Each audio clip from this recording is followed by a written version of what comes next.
నమస్తే, welcome to 99 TV.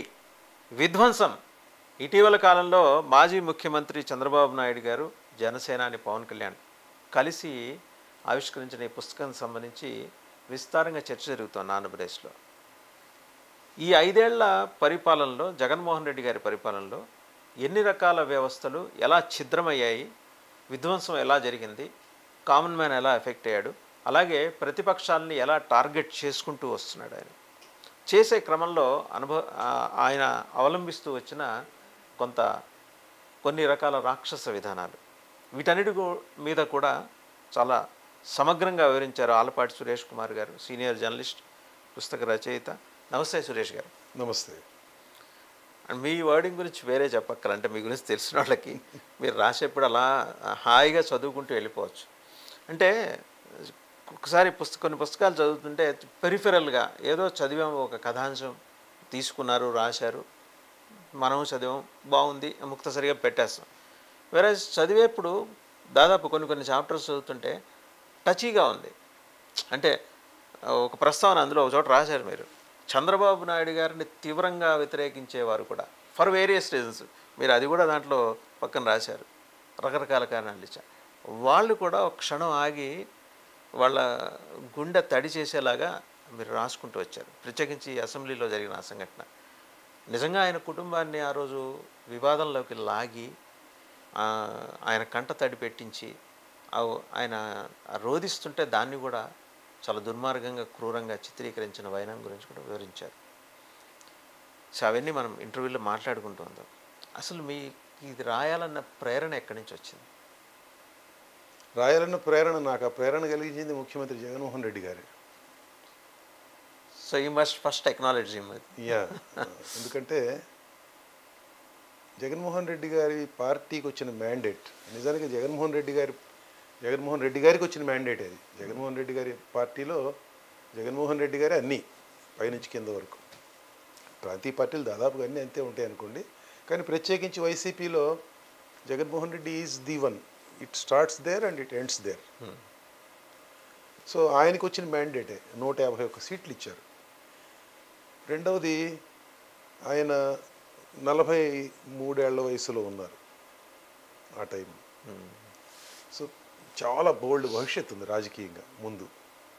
ఇంత పెద్ద మ్యాసివ్ మ్యాండేట్ దొరికితే ప్రజారంజకంగా పాలించి 4 మంచి పనులు చేసి రాష్ట్రాన్ని 5 ఏళ్ల ముందే హైదరాబాద్ను కోల్పోయి మిగిలిన రాష్ట్రాన్ని అభివృద్ధి పదంలో కాస్త నడిపించి తన రాజకీయ భవిష్యత్తుకు ఒక సుస్థిర పునాది వేసుకుంటాడు ఆయన అని నేను ఎక్స్పెక్ట్ చేశాను.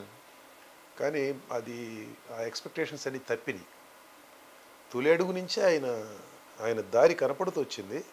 కానీ కొంతకాలం పోయిన తర్వాత మరి వేరే వాళ్ళకి అసలు స్పేస్ ఉండకూడదనే పద్ధతిలో సర్వం తను ఏది చెప్తే వేదం, శాసనం అన్న పద్ధతిలో ఆయన పాలన సాగటం మొదలుపెట్టిన తర్వాత నేను ఒక జర్నలిస్ట్గా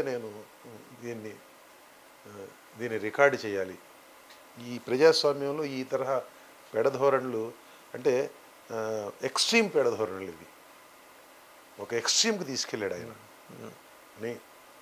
ఈ తరహా పెడధోరణుల్ని somebody has to call a spade. ఎవళ్ళొకళ్ళు చెప్పాలి ఇది విషయం, అది నేనే చేద్దాం ఆ పని అని అనుకున్నాను. అదే ఆ మైల్ స్టోన్ అయితే మీరే ఐడెంటిఫై చేశారు ఖచ్చితంగా. అంటే ఎవరో చెబితే కాదు, మీగ్గా మీరు ఇవన్నీ చూసిన తర్వాత రాయాలని అనిపించింది. ఇక్కడ మీరు దాదాపు 40 ఏళ్ల మీ జర్నలిస్టిక్ కెరీర్లో సార్ చాలామంది ముఖ్యమంత్రుల్ని చాలా సన్నిహితంగా చూసుంటారు. అసలు ఏమాత్రం సన్నిహితంగా చూడటానికి అవకాశం లేని ముఖ్యమంత్రిని చూసిన తర్వాత మీకేమనిపించింది? ఇవి యాక్చువల్గా పూర్తి నిరంకుశ ధోరణిలో పరిపాలించే నాయకులందరూ కూడా కొద్ది మినహాయింపులతో, పూర్తి నిరంకుశ వైఖరితో పరిపాలించే నాయకులందరూ కూడా చాలా ఏమంటారు, రెక్లూజివ్గా ఉంటారు. వాళ్ళు జనంతో కలవరు. ఎప్పుడు కలవరు? అధికారంలో ఉన్నప్పుడు. అధికారంలో లేనప్పుడు ఇప్పుడు జగన్మోహన్ రెడ్డి గారిని తీసుకుందాం. జగన్మోహన్ రెడ్డి గారు తను వైసీపీ ప్రతిపక్ష నాయకుడు హోదాలో ఉన్నప్పుడు, వైసీపీ నేత హోదాలో, అధ్యక్షుడి హోదాలో రాష్ట్రం అంతా తిరిగారు. పెద్ద ఎత్తున పాదయాత్ర చేశారు. ఆ పాదయాత్ర ఆయన ప్రజలకి దగ్గర చేసింది యాక్చువల్గా. మరి ఏమైంది అధికారంలోకి వచ్చిన తర్వాత, ముఖ్యమంత్రి అయిపోయిన తర్వాత? ఎందుకు ఎవరిని ఒక్కళ్ళని కూడా కలవని పరిస్థితి ఏంటి? మీడియాని పూర్తిగా షన్ చేసిన పరిస్థితి ఏంటి? What is it indicate? ఏమిటది? That itself shows something is wrong with him. Okay. అయితే మీరు వారి తండ్రి గారిని కూడా చాలా దగ్గర నుంచి చూశారు కదా, రాజశేఖర రెడ్డి గారు. రాజకీయ పరంగా భిన్నమైన అభిప్రాయాలు అలాగే ఆలోచన ధోరణి మీకు ఉండుండొచ్చు కాక, బట్ ముఖ్యమంత్రిగా మీరు చూశారు. అవును. 5-6 ముఖ్యమంత్రులు బహుశా మీరు ఎన్టీ రామారావు గారికి పూర్వం నుంచి మీరు చూస్తూ వచ్చారు. ఎక్కడో ఒక చోట ఎంతో కొంత అడమెంట్, ఆరగెన్స్ వ్యవహారం ఉంటుంది ముఖ్యమంత్రిలో. బట్ కంప్లీట్గా వాళ్ళందరికీ భిన్నమైన ముఖ్యమంత్రి ఈయన జగన్మోహన్ రెడ్డి అని నోటీస్ చేసిన సందర్భం ఏది మీది? అంటే జగన్మోహన్ రెడ్డి గారిని ఆయన ముఖ్యమంత్రి అయిన తర్వాత నేను కలిసింది ఒక్కసారి. ఆయన అధికారంలోకి వచ్చిన తర్వాత Andhra Pradesh union of working journalist ప్రతినిధి బృందంలో సభ్యుడిగా మేము ఒక 2 మంది వెళ్ళి కలిసాం. అసెంబ్లీలో ఆయన ఛాంబర్లో కలిసి జర్నలిస్టుల సమస్యలు ఏమిటి, రాష్ట్రంలోని సమస్యలు, పెండింగ్ ఇష్యూస్ ఏమున్నాయి, ఇవన్నీ కలిసి ఆయనతో అప్పుడు పెద్దగా చర్చించేందుకు కూడా అవకాశం లేదు. నుంచోనే మాట్లాడాల్సి వచ్చింది. చుట్టూతా చేరి ఒక మెమొరాండం తీసుకెళ్ళి ఇచ్చాం. ఆయనకి తీసుకెళ్ళి చెప్పాం, ఇట్లా హౌసింగ్ ఇష్యూ ఉంది, పలానా ఇష్యూ ఉంది, మీరు పరిష్కరించాలన్నా. అంటే తప్పనిసరిగా పరిష్కరిస్తానని ఆ రోజు ఆయన హామీ ఇచ్చాడు. ఆ తర్వాత ఆయన కలిసే సందర్భం ఇప్పుడు రాలేక మళ్ళా నేనేముంది, ఏ జర్నలిస్ట్ కలిశాడు? ఏ జర్నలిస్ట్ కలవలేదు కదా. ఆయన గెలిచిన వెంటనే వెళ్ళి ప్రమాణ స్వీకారం చేయక మునుపు ఢిల్లీలో ప్రెస్ కాన్ఫరెన్స్ పెట్టారు. ఢిల్లీలో ప్రెస్ కాన్ఫరెన్స్ పెట్టి ప్రత్యేక హోదా నేను అడగబోవడం లేదు అని చెప్పి అక్కడ చెప్పారు. మన దురదృష్టం, మన కర్మ, వాళ్ళకి ఫుల్ మ్యాండేట్ వచ్చింది, అడగలేమని ఆదిలోనే చెప్పేశారు ఆయన. ఎందుకైనా మంచిదని అక్కడ చెప్పారు ఢిల్లీలో. I think it's deliberately planned. ఇక్కడ చెప్పాలంటే ఇక్కడ ప్రెస్ కాన్ఫరెన్స్ పెట్టాలి. అది ఒక ప్రకటన ఇష్యూ చేసేంత చిన్న విషయం కాదు. అందుకని అక్కడికి వెళ్ళి అక్కడ ప్రెస్ కాన్ఫరెన్స్ పెట్టి ఇది ఆయనకి వాళ్ళకేమో ఇంత పెద్ద ఇన్ని సీట్లు వచ్చినాయి, మనం ఏం చేస్తాం, ఎప్పటికప్పుడు దండం పెట్టి అడగటం తప్పితే ఏం చేయలేము అని చెప్పారు. మళ్ళీ మన శాసనసభలో మాట్లాడాడు అదే విషయం. ఈ రెండు సందర్భాల్లో నేను దాని గురించి మాట్లాడుతూ వస్తున్నారు. అప్పుడప్పుడు చెప్తున్నారు ఆయన. వాళ్ళ పార్టీ వాళ్ళు కంటిన్యూగా అదే చెప్తూ వస్తున్నారు.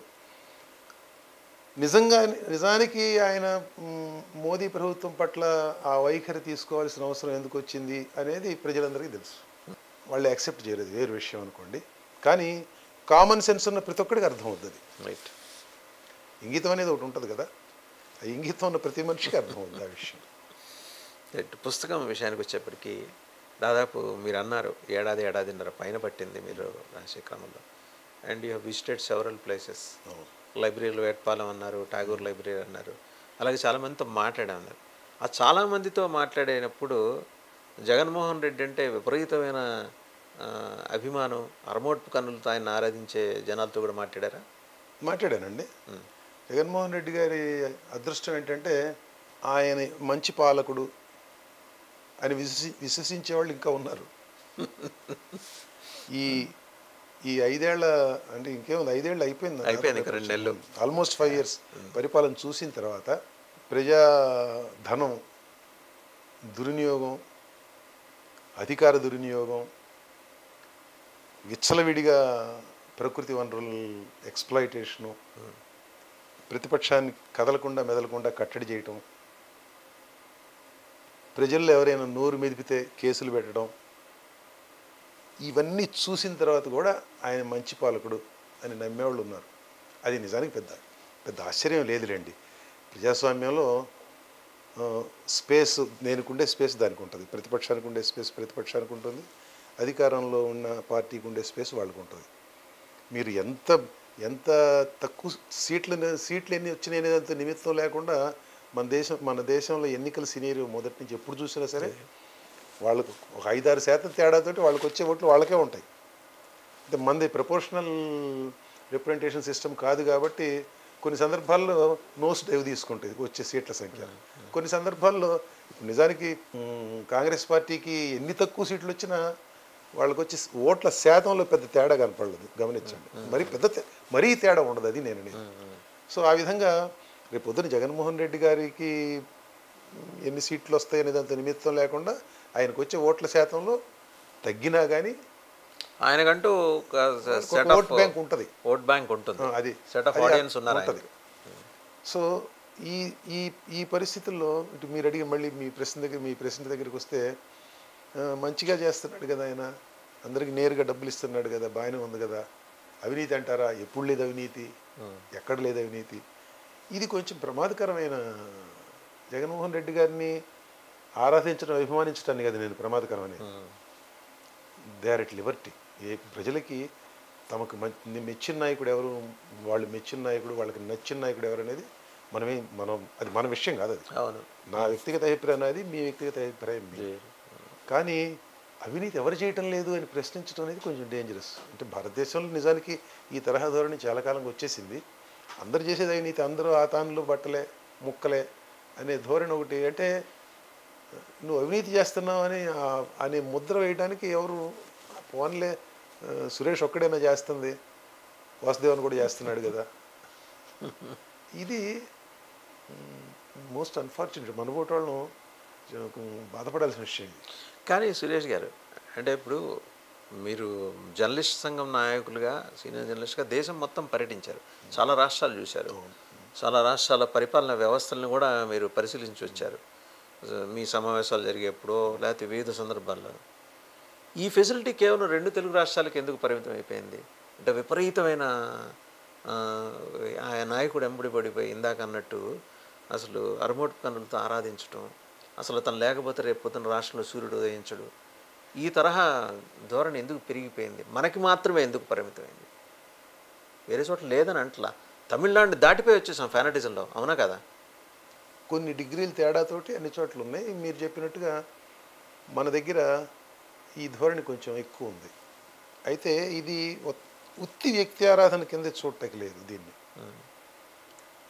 మన దగ్గర కులం అనేది చాలా బలమైన ఫ్యాక్టర్ ఆంధ్రప్రదేశ్లో, ప్రత్యేకించి ఆంధ్రప్రదేశ్లో. తెలంగాణలో కూడా ఎస్ ఉంది, కానీ నవ్యాంధ్రలో కులానికి ఉన్న ప్రాధాన్యత, కులం ఆయా ఇష్యూస్ మీద, ఆయా అంశాలని అది నడ్జి చేసే తీరు, ప్రభావితం చేసే తీరు మరెక్కడన్నా ఉందని నేను అనుకోను, అంత బలమైంది. అది నాకు అర్థం కాదు సార్. బీహారు, ఉత్తరప్రదేశ్ కులాల కుంపట్లు, ఇక వాట్ నాట్ ఎవ్రీథింగ్, వాళ్ళని కూడా మనం సర్పాస్ చేసి ఆంధ్రప్రదేశ్లో ఎందుకు ఇంతకు ముందు ఉందా? మీరు మీ కెరీర్ మొదలెట్టినప్పుడు ఇంతగా లేదేమో, అసలు మీ చదువులు అయ్యేప్పుడు ఎవరే కులం కూడా తెలియని పరిస్థితి అయి ఉండొచ్చు. ఇవాళ ఇది నా కులం అని చెప్పి చదువు మొదలెట్టే పరిస్థితి వచ్చిందిగా. అవును, కులం అనేది ఉండే కొద్దీ కులం కొంచెం బలంగా మారుతుంది. కులం అనేది దాని కులం అని రాయం, మళ్ళా మనం సామాజిక వర్గం అని రాస్తాం. అంటే షుగర్ కోటెడ్ వర్డ్. కులం అనే పదాన్ని మనం, కులం అంటే ఏంటి, కులం ఎందుకు, కులం ప్రస్తావన ఎందుకు అన్న ఉద్దేశం అనమాట. కానీ కులం ప్రస్తావన ఎందుకు అని దానికి వేరే షుగర్ కోటెడ్, మీరు అన్నట్టు షుగర్ కోటెడ్ వర్డ్ ఫ్రేజ్ సామాజిక వర్గం అని రాసే చోట కులం బలం ఇంకా వేళ్ళు అనుకుంటుంది అది గట్టిగా. ఉత్తర భారతదేశంలో వెనుకబడిన కులాలు వాళ్ళ రిసర్జెన్స్ వచ్చిందండి. మన దగ్గర యాక్చువల్గా ఇక్కడ ఆ తరహా లేదు. ఉన్న సోకాల్డ్ ఈ అగ్రవర్ణాలు, సోకాల్డ్ శూద్ర కులాలు ఏవైతే ఉన్నాయో వాళ్ళ మధ్య ఈ ఆధిపత్య పోరు ఉంది. అది కూడా దీనికి కంట్రిబ్యూట్ చేస్తుంది యాక్చువల్గా. ఈ తరహా రాజకీయాలకి, ఈ తరహా వ్యక్తి ఆరాధన పెరగడానికి రాజకీయాల్లో అది కూడా కంట్రిబ్యూట్ చేస్తుంది. దాన్ని కూడా మనం పరిగణలోకి తీసుకోక తప్పదు. 30-40 ఏళ్ళ నాడు యూపీ, బీహార్లో జరిగిన కుల పోరాటాలతో పోలిస్తే మనది చాలా ఇంకా పరిణితి చెందిన పోరాటాలు జరుగుతున్నాయి ఇప్పుడు కనిపిస్తుంది కదా. అది ఎందుకంటే మీరు మీ పుస్తకం చదివేటప్పుడు కొన్ని సందర్భాల్లో అంటే అన్యాపదేశంగా వాటి గురించిన ప్రస్తావన కూడా ఉంది. ఈరోజు జగన్మోహన్ రెడ్డి గారు వచ్చిన తర్వాత అచ్చంగా దీన్ని కులపోరుగా మార్చేశాడు అనే అభిప్రాయం చాలామందిలో ఉంది. అన్ కాంట్రీ టు దట్ లేదు, అసలు ఆయన అపర్ అంబేద్కరు అచ్చంగా మనందరి జీవితాలు బాగు చేయడానికి, రిపేర్ చేయడానికి వచ్చినాడు అనే భావన కూడా మీరు ఇందాక అన్నారు కదా, ఒక సెక్షన్ ఆఫ్ ఆడియన్స్ అట్లాగే ఉంది. కమింగ్ టు దిస్ అండి, అగైన్ మీ పుస్తకం దగ్గరికి వచ్చేప్పటికీ అచ్చెన్నాయుడు గారి కేసు గురించి మీరు ప్రస్తావన చేస్తున్నారు. రైట్, ఆయన అక్యూజ్డ్ కావచ్చు కాక ఆయన ఏమి దోషి కాదు, కేవలం నిందితుడే. నిందితుడికి ఒక హక్కు ఉంటుంది కదా, అది ఎక్సర్సైజ్ చేసుకొని అని ఒక దుర్మార్గపూరితమైన ధోరణిలోకి వెళ్లాల్సినంత అవసరం పోలీసులకి ఏమొచ్చింది, లేదా పోలీసులు ప్రేరేపించడానికి ప్రభుత్వానికి ఎందుకు వచ్చింది? ఆయన ఒక పార్టీ రాష్ట్ర అధ్యక్షుడు, పారిపోయేవాడు కాదు ఎక్కడికి. అది అచ్చెన్నాయుడు గారిని సిఐడి పోలీసులు ఆ, వాళ్ళు ట్రీట్ చేసింది, ఏసీబీ పోలీసులు ట్రీట్ చేసిన తీరు అది సభ్య సమాజానికి సిగ్గుచేటైన తీరండి. ఆయన ఫిషర్ ఒకటి ఉంటే దానికి ఆపరేషన్ చేసుకుని ఉన్నాడు. అవును పాపం. ఇంట్లో రెండో రోజు ఇప్పుడు రెస్ట్ తీసుకుంటున్న మనిషిని వాళ్ళు అసలు కూర్చొని ఇట్లా కూర్చోలేరు, కూర్చోలేరు, పడుకోలేరు, ఇట్లా పడుకోలేరు, ఎల్లికలా పడుకోలేరు, తీవ్రమైన పెయిన్ ఉంటుంది అది. అటువంటి మనిషిని నిమ్మాడ నుంచి శ్రీకాకుళం జిల్లాలో అక్కడ కారులో కూర్చోబెట్టి అక్కడి నుంచి విజయవాడ తీసుకెళ్లారు. నేను మాట్లాడా కొంతమందితో మాట్లాడా దానికి సంబంధించి. ప్యాడ్స్ తడిచిపోతున్నాయి రక్తంతో. మాకు తెలియదు అంటారు వీళ్ళు. ఎక్కడున్నాం మనం? ఎటువంటి సిస్టంలో ఉంది ఈ దేశం? రాజకీయ ప్రత్యర్థి, మీకు రాజకీయంగా అతని శత్రువు, మరొకటి ఏమని చేయండి, కానీ అతను మనిషిగా అతనికి కొన్ని హక్కులు ఉన్నాయి కదా, ఆ హక్కుల్ని గౌరవించరా? మనకి ఇది చాలా పెద్ద ప్రజాస్వామ్య దేశం. సైజులో ఇదే నెంబర్ 1, క్వాలిటీలో నెంబర్ 1 చెప్పి మన ప్రధానమంత్రి గారు పొద్దున్న లేస్తే 100 సార్లు చెప్తాడు. మరి ఏమిటండి? వాళ్ళ అన్నయ్య జగన్మోహన్ రెడ్డి మీద అప్పుడు జగన్మోహన్ రెడ్డి వాళ్ళ నాన్న హయాంలో జరిగిన అవినీతికే క్విడ్ ప్రోకో కేసులకు సంబంధించి ఇంప్లీడ్ అయ్యాడు ఎర్రనాయుడు గారు. అది ఒకటి కనపడుతుంది మనకి కోపానికి. మరి ఇంకేమున్నాయో తెలియదు. శాసనసభలో చాలా గట్టిగా మాట్లాడేవాడు అచ్చెన్నాయుడు గారు అధికారంలో ఉండగా శాసనసభ సమావేశాలు జరిగినప్పుడు ఆయన గొంతే గట్టి గొంతు. అది కోపం ఉండొచ్చు. సరే, రాజకీయమైన పోరాటాలు అయ్యి రాజకీయంగా పోరాడండి మీరు కూడా. లేదు, ఆయన నిజంగానే అవినీతి చేశాడు, ఆ కేసులో సబ్స్టెన్స్ ఉంది అని మీరు అంటున్నారు. ఆ కేసులో సబ్స్టెన్స్ లేదు అనేది పక్కన పెట్టండి, అది ఉందా లేదా అనేది పక్కన పెట్టండి. ప్రొసీజర్ ఉంది కదా, ప్రొసీజర్ ఉంది కదా, do it, file A case, prosecute him, ask him to come. రండి ఒక రోజు. ఆయన మీకంటే ముందు ఈ రాష్ట్రాన్ని పరిపాలించిన పార్టీకి ఆయన రాష్ట్రాధినేత. ఎక్కడికి పోతాడు? నోటీస్ ఇవ్వండి, పిలవండి, మీ ఆఫీసులో క్వశ్చన్ చేయండి, కేసు ఉందనుకుంటే కేసు ఫైల్ చేయండి, నిజంగానే ఈయన్ని జైల్లో పెట్టాలనుకుంటే పెట్టండి. దానికి కూడా పద్ధతి ఉంది. బట్ హెల్త్ గ్రౌండ్స్ మీద కన్సిడర్ చేయాల్సిన అంశాలని పక్కన పెట్టి చేశారు. మ్యాజిస్ట్రేట్ని తప్పుదావ పట్టించారు. పైగా అర్ధరాత్రి తీసుకెళ్ళి అక్కడి నుంచో పెట్టి మ్యాజిస్ట్రేట్కి అర్థమయ్యి వెంటనే హాస్పిటల్ తీసుకెళ్ళమని చెప్పింది ఆవిడ. అప్పుడు కూడా అప్పటికీ లేటుగా తీసుకెళ్లారు. గుంటూరు జనరల్ హాస్పిటల్కి తరలించారు ఆవిడ చెప్తేనే. ఇటువంటి మనం చాలా గట్టిగా నిరసించాల్సిన విషయాలు. ఎందుకంటే ఒక ప్రధాన ప్రతిపక్షం అధ్యక్షుడిని, రాష్ట్ర అధ్యక్షుడిని తీసుకొని ఆ విధంగా ట్రీట్ చేస్తే మానవ హక్కుల విషయంలో రాజీ పడకూడదండి. హక్కుల ఉల్లంఘనలు కరెక్ట్ కాదు. ఎన్ని ఆటలైనా ఆడొచ్చు, కానీ రాజకీయ క్రీడ మీరు అన్నట్టు పొలిటికల్ ఫ్రేలో ఉన్నప్పుడు కేసులు పెట్టుకోండి, చేసుకోండి, పోరాటాలు చేయండి. ఆయన అక్యూజ్డ్, ఆయన ప్రూవ్ చేసుకోవడానికి ఆయనకి వెసులుబాటు ఇవ్వాలి. అవన్నీ ఆయనకన్నా జగన్మోహన్ రెడ్డి గారి కన్నా ముందర రాశారుగా ఈ ప్రొసీజర్స్. ఇవాళ ఆయన వచ్చి కొత్తగా జగన్మోహన్ రెడ్డి గారి ప్రొసీజర్ కోడ్ ఏం పెట్టలా. ఆ వెసులుబాటు ఉన్నప్పుడు కూడా ఆయన అలా వెళ్ళటానికి గల కారణం మీరు అన్నట్టు కేవలం ఎర్రనాయుడు గారు ఇంప్లీడ్ అవ్వటం ఒక్కటేనా, లేకపోతే మరే ఇతర కారణాలు ఏమైనా ఉన్నాయి? నాకు తెలిసి ఇంకా ఈ 2 కారణాల మించి ఏం కనపట్టల్లా. పొలిటికల్లీ మోటివేటెడ్ కానప్పుడు పోలీసులు ఆ విధంగా ప్రవర్తించరు. ఎందుకంటే పోలీసులకు ప్రత్యేకించి ఎర్రనాయుడు మీద కోపమే ఉండదు, అచ్చెన్నాయుడు మీద. ఎందుకు ఉంటుంది? పోలీస్ ఆఫీసర్లకి ఆయన మీద ప్రత్యేకించిన కోపం ఉండాల్సిన అవసరం లేదు కదా. మరి ఎందుకు ఆ విధంగా ప్రవర్తించారు? They must have been told by their masters. 200 మంది పోలీసులు తెల్లవారుజామున ఇంటిని చుట్టుముట్టడమే అసలు ప్రజాస్వామ్యంలో విచిత్రమైన వ్యవహారం కదా. అసలు నాకు ఒకటి అర్థం కాదు సార్, అంటే అవుట్ ఆఫ్ కాంటెక్స్ట్ ఏమో జనరల్గా ఈ తరహా దాడులు చంబల్ వ్యాలీ ప్రాక్టీసెస్ అవి. తెల్లారుజామున అటాక్ చేయడం బిట్వీన్ 2 and 4. ఇవన్నీ నేను ఆ కథలు చదువుతుంటే చంబల్ వ్యాలీ కథలు 2 గంటలకు అంతా రెడీ చేసుకుని బిట్వీన్ 2 and 4 రావటం, అటాక్ చేయడం, దోసుకోవటం, వెళ్ళిపోవటం. కొద్దిగా అంటే మనం రిఫైన్ అయ్యామేమో కొద్దిగా, దానివల్ల యూనిఫామ్స్లో పోలీసులు వచ్చి ఈ రకంగా తీసుకెళ్ళారు. నేను చెప్పానని కాదు, ఒక ఎప్పుడైనా మీకు సందర్భం కుదిరితే చదవండి. సిమిలారిటీ నేను నోటీస్ చేశా ఈ చెమ్మల్ వ్యాలీ కాంటెక్స్ట్. అంత అవసరమే ఉంది అంటే బందిపోట్ల మాదిరి వెళ్ళిపోయి పోలీసులు యూనిఫామ్ తెల్లారగట్ల రావచ్చు, తీసుకెళ్ళచ్చు, మొదట నోటీస్ సర్వ్ చేయొచ్చు. ఇవన్నీ జనం నోటీస్ చేశారా? మీరు చాలామందితో ఇంటరాక్ట్ అయ్యారు కదా. చేశారండి, నోటీస్ చేశారు. వాళ్ళు డైరెక్ట్గా దాని మీద బయట మాట్లాడే అవకాశం వాళ్ళకు ఉండదు. వాళ్ళు ఏమన్నా మాట్లాడుకుంటారే అక్కడున్న సమూహం. కానీ పేపర్లు చదివే వాళ్ళకి, టీవీలో న్యూస్ చూసే వాళ్ళకి ఇది తప్పు, ఇట్లా చేయకూడదు, రేపొద్దున ఆ స్థానంలో నేను ఉండొచ్చు అనే అవగాహన రాకుండా ఎందుకు ఉంటుంది? నిజానికి ఈ తరహా పరిస్థితులు క్రియేట్ చేసి అందరినీ టెర్రరైజ్ చేసి పోలీసింగ్ వ్యవస్థను పూర్తిగా చేతుల్లో పెట్టుకొని దాన్ని దిగజారు చేసి ఎక్స్టెన్షన్ ఆఫ్ రూలింగ్ పార్టీ కింద మార్చేసి దాని ద్వారా ప్రజల్ని, ప్రతిపక్ష పార్టీల కార్యకర్తల్ని, నాయకుల్ని పీడించి జైలుకు పంపించి చిత్రహింసలు పెట్టించి ఇట్లాంటివి చేసినందువలన మనకి నష్టం జరుగుద్ది అన్న అవగాహన అధికారంలో ఉన్నవాళ్ళు కోల్పోతారు.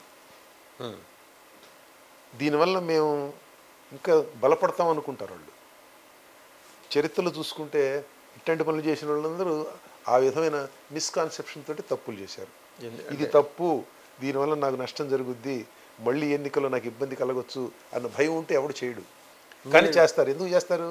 ఒకసారి అధికారంలోకి వచ్చిన తర్వాత అక్కడ కూర్చున్న తర్వాత వాళ్ళకి అది ఆ విధమైన పూనకం వస్తుంది, అంతే. మాయ ఆవరిస్తుంది. ఆ మాయలోంచి బయటపడరు. దానికి తోడు చుట్టూతో ఒక ఇన్సులేషన్ ఒకటి ఉంటుంది, కోటరీ ఇన్సులేషన్. వాళ్ళ బయట నుంచి ఏమి లోపలికి రానియరు, అక్కడ జల్లెడ పెట్టేస్తారు. సో వీళ్ళు భ్రమంలో ఉండిపోతారు అధినేతలు. అదర్వైజ్ వీటిని ఏ విధంగా వీటి వల్ల ఆయనకి నష్టం జరగదని ఎవరైనా అనుకుంటారా? ఖచ్చితంగా జరిగింది నష్టమే. ఎవరైనా అనుకుంటారా? మరి ఆయన ఎందుకు అనుకోవట్లా? హీఈస్ ఎ ష్రూడ్ పొలిటీషియన్, నాకు తెలుసు. తెలివితేటలే ఆయనకేం కొదవలేదు జగన్మోహన్ రెడ్డి గారికి. తెలియగల మనిషే. ఎందుకు చేస్తున్నాడు ఇట్లాంటి పనులు ఆయన? అధికారంలో ఉంటే అంతే. అధికారంలో ఉన్న వాళ్ళ హంబుల్నెస్ పెరగాల, వాళ్ళ హ్యూమిలిటీ పెరగాల. నేను ప్రజాసేవకుణ్ణి, ప్రజలు నాకు ఈ మ్యాండేట్ ఇచ్చారు. అల్టిమేట్లీ ప్రజలు ప్రభువులు. రాజ్యాంగం రాసింది వాళ్ళు. రాసి ఒక సిస్టమ్ పెట్టి, అరే అబ్బాయి నువ్వు వచ్చి పాలించు, నిన్ను ఎన్నుకున్నాం మేము అని వాళ్ళు చెప్పినప్పుడు వీళ్ళు వచ్చి పరిపాలిస్తున్నారు. నువ్వు బాగలేదనుకుంటే రేపొద్దున మళ్ళీ దించుతారు నిన్ను. నువ్వు బాగున్నావు అనుకుంటే నీకు రెండోసారి మ్యాండేట్ ఇస్తారు. ఆ సిస్టమ్ అంతా ప్రజలది. ఇది ప్రజలు, they are the lords, you are a servant. నువ్వు కుర్చీలు కూర్చోగానే అది మాయమైపోతే ఎట్లా? చెప్తుంటావు మళ్ళీ ఆ మాటలు వచ్చి వేదిక ఎక్కగానే చెప్పేది అదే మాటలు. నువ్వు మళ్ళీ అక్కడ ఇంకో మాయ ఏమిటిది? ఈ వైచిత్ర అర్థం కదా జనానికి. 100% ప్రజలకు అర్థం కాకపోవచ్చు, జనానికి అర్థం అవుతుంది కదా. ఆయనకు కూడా అర్థమవుతుంది సార్. అర్థం కాకుండా ఉంటుందని అయితే నేను అనుకోను. But end of the day ఆ రకంగా ప్రవర్తించడానికి ఉన్న ఒక విపరీతమైన మనస్తత్వం వెనుకున్న కారణాలు ఏంటనేది, అది అధికారం తలకెక్కి మాయపొరలు కమ్మటమే. అధికారం తెచ్చిపెట్టే అహంకారం. నేనంతా సవ్యంగా చేస్తున్నాను, నేను చేసే ప్రతిదీ మంచిదే అని అనుకుంటారు వాళ్ళు. రెండవది, ఇక్కడ ప్రత్యేకించి మన దగ్గర ఇప్పుడున్న ప్రభుత్వం కేసులు, ఇప్పుడున్న ముఖ్యమంత్రి గారి విషయాలు చూస్తే ఇప్పుడు నేను ప్రతిపక్ష పార్టీలను ఏం చేసిన, ప్రకృతి వనరులను ఏ విధంగా ఎక్స్ప్లాయిట్ చేసినా, దోపిడీ చేసినా, ఇంకే రకమైన మిస్రూల్ చేసినా నేను డబ్బులు ఇస్తున్నాను కదా వీళ్ళందరికీ. డీబీటీ, డైరెక్ట్ బెనిఫిషియరీ ట్రాన్స్ఫర్, వాళ్ళ అకౌంట్లో వాళ్ళకి డబ్బులు పడుతున్నాయి. అది ఏ రకంగా ఎక్స్క్యూజ్ అంటున్నాను? ఎక్స్క్యూజ్ కాదు. నేను డబ్బులు ఇస్తున్నాను కాబట్టి నేనేం చేసినా చెల్లుతుందనే ధోరణి, ఆ మాట ఎంతవరకు అభిలషణీయం? అది ఎట్లా అభిలషణీయం? అసలు నువ్వు డబ్బులు ఇవ్వటం అనేది అసలు అది ఆ డబ్బులు ఇచ్చే పాలసీలో మంచి చెడ్డలు ఒక డిబేటబుల్. అది ఒక వన్ ఆస్పెక్ట్, డిబేటబుల్ ఇష్యూ. అది దాన్ని పక్కన పెడదాం. అంటే సంక్షేమం అంటే ఏంటి? డబ్బులు ఇవ్వటం సంక్షేమం కింద లెక్కేనా? విద్య ఆరోగ్యం ఈ రెండింటి విషయంలో సంక్షేమం ఉండాలి, అంటే స్టేట్ ఇన్వాల్వ్మెంట్, స్టేట్ ఫండింగ్ ఉండాలి. మిగతా విషయాల్లో డబ్బులు ఇవ్వటం అంటే అది it's a hugely debatable issue, చిన్న ఇష్యూ కాదు అది. అది పక్కన పెడితే దాని కారణంగా నేను చేసే తప్పులన్నీ మాఫ్ అయిపోవాలి, బారాకూన్ మాఫ్ అనేది అది అసలు అది అది అది కరెక్టా కాదా అన్న అన్న అన్న అన్న మాటే తప్పు. అసలు అది కరెక్ట్ ఎట్ట ఉంది? నేను ఒక మంచి చేసి రెండు మంచి పనులు చేశాను, ఒక చెడ్డ పని చేస్తున్నాను, 2 - 1 1, ఇంకా ఒక మంచి మిగిలింది కాబట్టి నన్ను మీరు ఆదరించాలంటే ఈ అర్థమెటిక్ కాదు ఇది. అర్థమెటిక్ కాదు, కెమిస్ట్రీ ఉంటుంది అందులో. అర్థమెటిక్ కాదు ఇది. నువ్వు చేసే తప్పులకి నువ్వు జవాబుదారి, సింపుల్. నువ్వు చేసే మంచికి నువ్వు ఎట్లా జవాబుదారి అని నువ్వు క్లెయిమ్ చేస్తున్నావో, నువ్వు చేసే తప్పులకు కూడా నువ్వే జవాబుదారి. మీరు మీ పుస్తకంలో దుశ్శాసన పర్వం ఒక ప్రస్తావన తీసుకొచ్చారు. చంద్రబాబు నాయుడు గారితో రాజకీయంగా విభేదించే వాళ్ళు చాలామంది ఉండొచ్చు కాక సార్. ఇంకో మాట అన్నారు, ఆయన చాలా పరిమితంగా నవ్వుతారు మీరు. ఆయన బాడీ లాంగ్వేజ్ అది. ఇవాళ హఠాత్తుగా మన కోసం ఆయన మార్చుకోవాల్సిన అవసరం లేదు కదా. అలాగే ఆయనకి ఎమోషన్స్ ఉండవు, అదే ఆయన వ్యక్తిగతం. ఉంటాయా ఉండవా దాని జోలికి వెళ్ళి ఎమోషన్స్ ఉండవు అనే మాట కరెక్ట్ కాదు. ఎమోషన్స్ బయటికి కనబడవు, వాళ్ళు అంటాం, అసలు బయటికి కనపడవు. వాస్తవం ఉండవని చెప్పేసి ఒక ముద్ర అట్లా వేసేయటం ఆయన మీద, ఓ బండేస్తే అలా పడి ఉంటుంది కదా, అది చేశారు. ఏ రకంగా భువనేశ్వరి గారు శాసనసభలో ఆమె ప్రస్తావన రావాల్సిన సందర్భం ఏంటి, అసలు ఎందుకు తీసుకురావాలి? కుటుంబంలో ఉండే మహిళల్ని ఆవిడ ఏనాడు అసలు ప్రభుత్వంలో జోక్యం చేసుకున్న సందర్భం అయితే లేదు. ఆమె కుటుంబం, ఆమె కుటుంబ వ్యాపారాలు ఏమైనా ఉంటే చూసుకుంది. ముఖ్యమంత్రిగా ఆయన ఎంబడి కూడా ఆమె ఎప్పుడు కనపడలా, ఆయన ముఖ్యమంత్రిగా చేసిన నాళ్ళు కూడా. మహా వెళ్తే గుడి గోపురానికి వెళ్ళేవాళ్ళేమో, అది వ్యక్తిగతం. అది కూడా రాజకీయపరమైన సమావేశాల సభల్లో ఆవిడ ఎప్పుడు పార్టిసిపేట్ చేయాలి. ఆమెను లాగి దుర్భాషలాడి ఆయనకి తీవ్రమైన వేదన కలిగించారు. ఆయన కదిలారు, అక్కడ ఒక భర్తగా, ఇంటి పెద్దగా ఆయన కదిలాడు. అదే సభలో ఆయన కుమారుడు గారు ఉన్నాడు. ఇంత హ్యూమిలియేషన్ చేయాల్సినంత నెసిటీ ఏంటి, ఎందుకు వచ్చింది? పైగా వాళ్ళ నుంచి తీసుకొచ్చిన శాసనసభ్యులు ఇటు వచ్చి సపోర్ట్ చేసిన. ఒకప్పుడు ఆయనకి చంద్రబాబు గారి దురదృష్టం ఏంటంటే ఆయనకు అత్యంత లాయలిస్ట్ అనుకున్న వాళ్ళే అట్లా చేస్తుంటారండి. అది వేరే అంశం అనుకోండి. బట్ ఈ పర్టికులర్ కాంటెక్స్ట్ దేశం మొత్తం చూసింది. అది మీరు రాసి వచ్చిన తీరు చంద్రబాబు గారిలో మరో కోణాన్ని చెబుతూనే ఆయన పట్ల వ్యతిరేకత రాజకీయపరమైన వ్యతిరేకత ఉండేవాళ్ళు కూడా ఒక్కసారి అలా ఆగి అది చదివేలాగా రాశారు. ఇది ఆ రోజు శాసనసభలో జరిగింది భువనేశ్వర్ గారి ఇష్యూ. దాన్ని అసలు మళ్ళీ మాట్లాడటం కూడా అనవసరం. 2 పాయింట్లు చెప్తాను మీకు. నేను అక్కడ చెప్పదలుచుకుంది 2 పాయింట్లు. ఒకటి ఏంటంటే, దానికి నేను హెడ్లైన్ పెట్టిందే దుశ్శాసన పర్వం ఉంది. అదే వాళ్ళు చేసింది ఏ తరహా సభ్య సమాజంలో అయినప్పటికీ, ఏ తరహా స్టాండర్డ్స్ పాటించే వాళ్ళు, ఎంత నేలబారు స్టాండర్డ్స్ పాటించే వాళ్ళ దృష్టిలో అయినా కానీ అత్యంత అనాగరికమైన, పాశవికమైన చర్య. పొలిటికల్ స్కోర్స్ చేయడం కోసం సభలో లేని స్త్రీ మీద నిందారోపణలు చేయడం అనేది మనుషులు చేసే పని కాదు. చాలా చాలా జుగుప్సాకరమైన పని అది. వాళ్ళని ఏమన్నా తప్పు లేదు, మనుషులు కాదు వాళ్ళు. అదొక పాయింట్. అది అక్కడ వింటూ కూర్చున్న ఆ మహిళ భర్త ఎంత వేదన పడతాడు. ఆయన హృదయం ఏమో ఉంది. చంద్రబాబు నాయుడు గట్టి మనిషి కాబట్టి అక్కడ బ్రేక్ కాల. ఆయన బయటకు వచ్చి మీడియా ముందు విషయం చెప్పడం కూర్చున్నప్పుడు బద్దలయ్యాడు. నేను లేనక్కడ, వీడియో చూశాను. వీడియోలో ఆయన వివసత్వం అంటాం చూసారా, వివసుడైపోయాడు.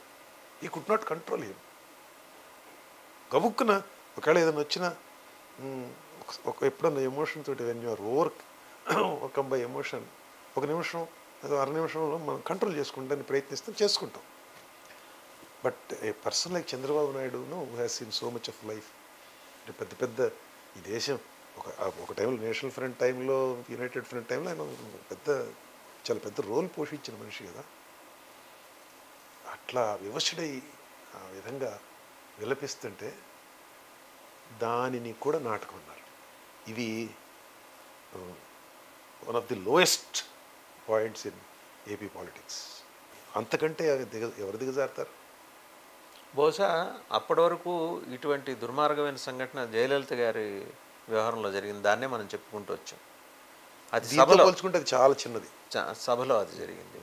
దీంతో పోల్చుకుంటే అది చాలా చిన్నది. ఆమెను ఫిజికల్గా అవమానించేందుకు ప్రయత్నించారు కానివ్వండి, ఆవిడ అక్కడ స్ట్రైట్, ఆవిడే ఒక స్త్రీ, ఆవిడ ఉంది అక్కడ. ఇది అసలు ఆ కేసు కూడా కాదు. అసలు శాసనసభలో సభలో లేరు ఆవిడ, సభకు సంబంధం లేదు, సభకు సంబంధం లేదు. లేదు ప్రస్తావన చేయండి.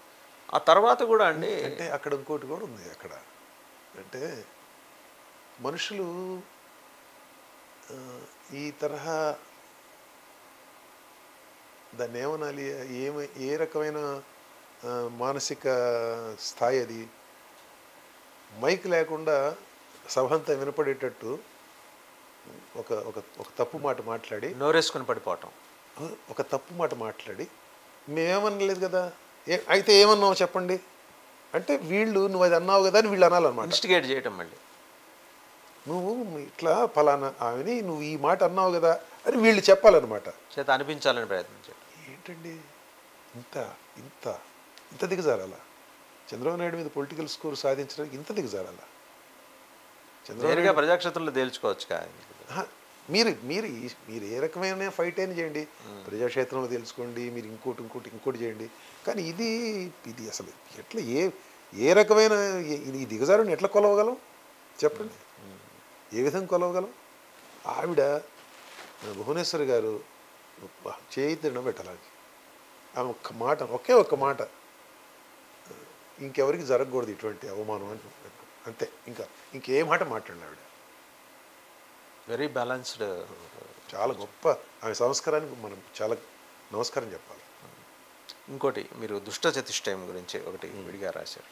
మీరు అన్నట్టు ఆయనకి రాసిచ్చేవాళ్ళు, చెప్పేవాళ్ళు ఎక్కువ ఈ మిథలాజికల్ స్టోరీస్ని ఫాలో అవుతుంటారేమో అన్నట్టే. ఆ పేర్లు మారీచుడు, రాక్షసుడు, మారీచుడు ఎక్కువ వస్తుంటాడు ఆయన మాట్లాడే దాంట్లో.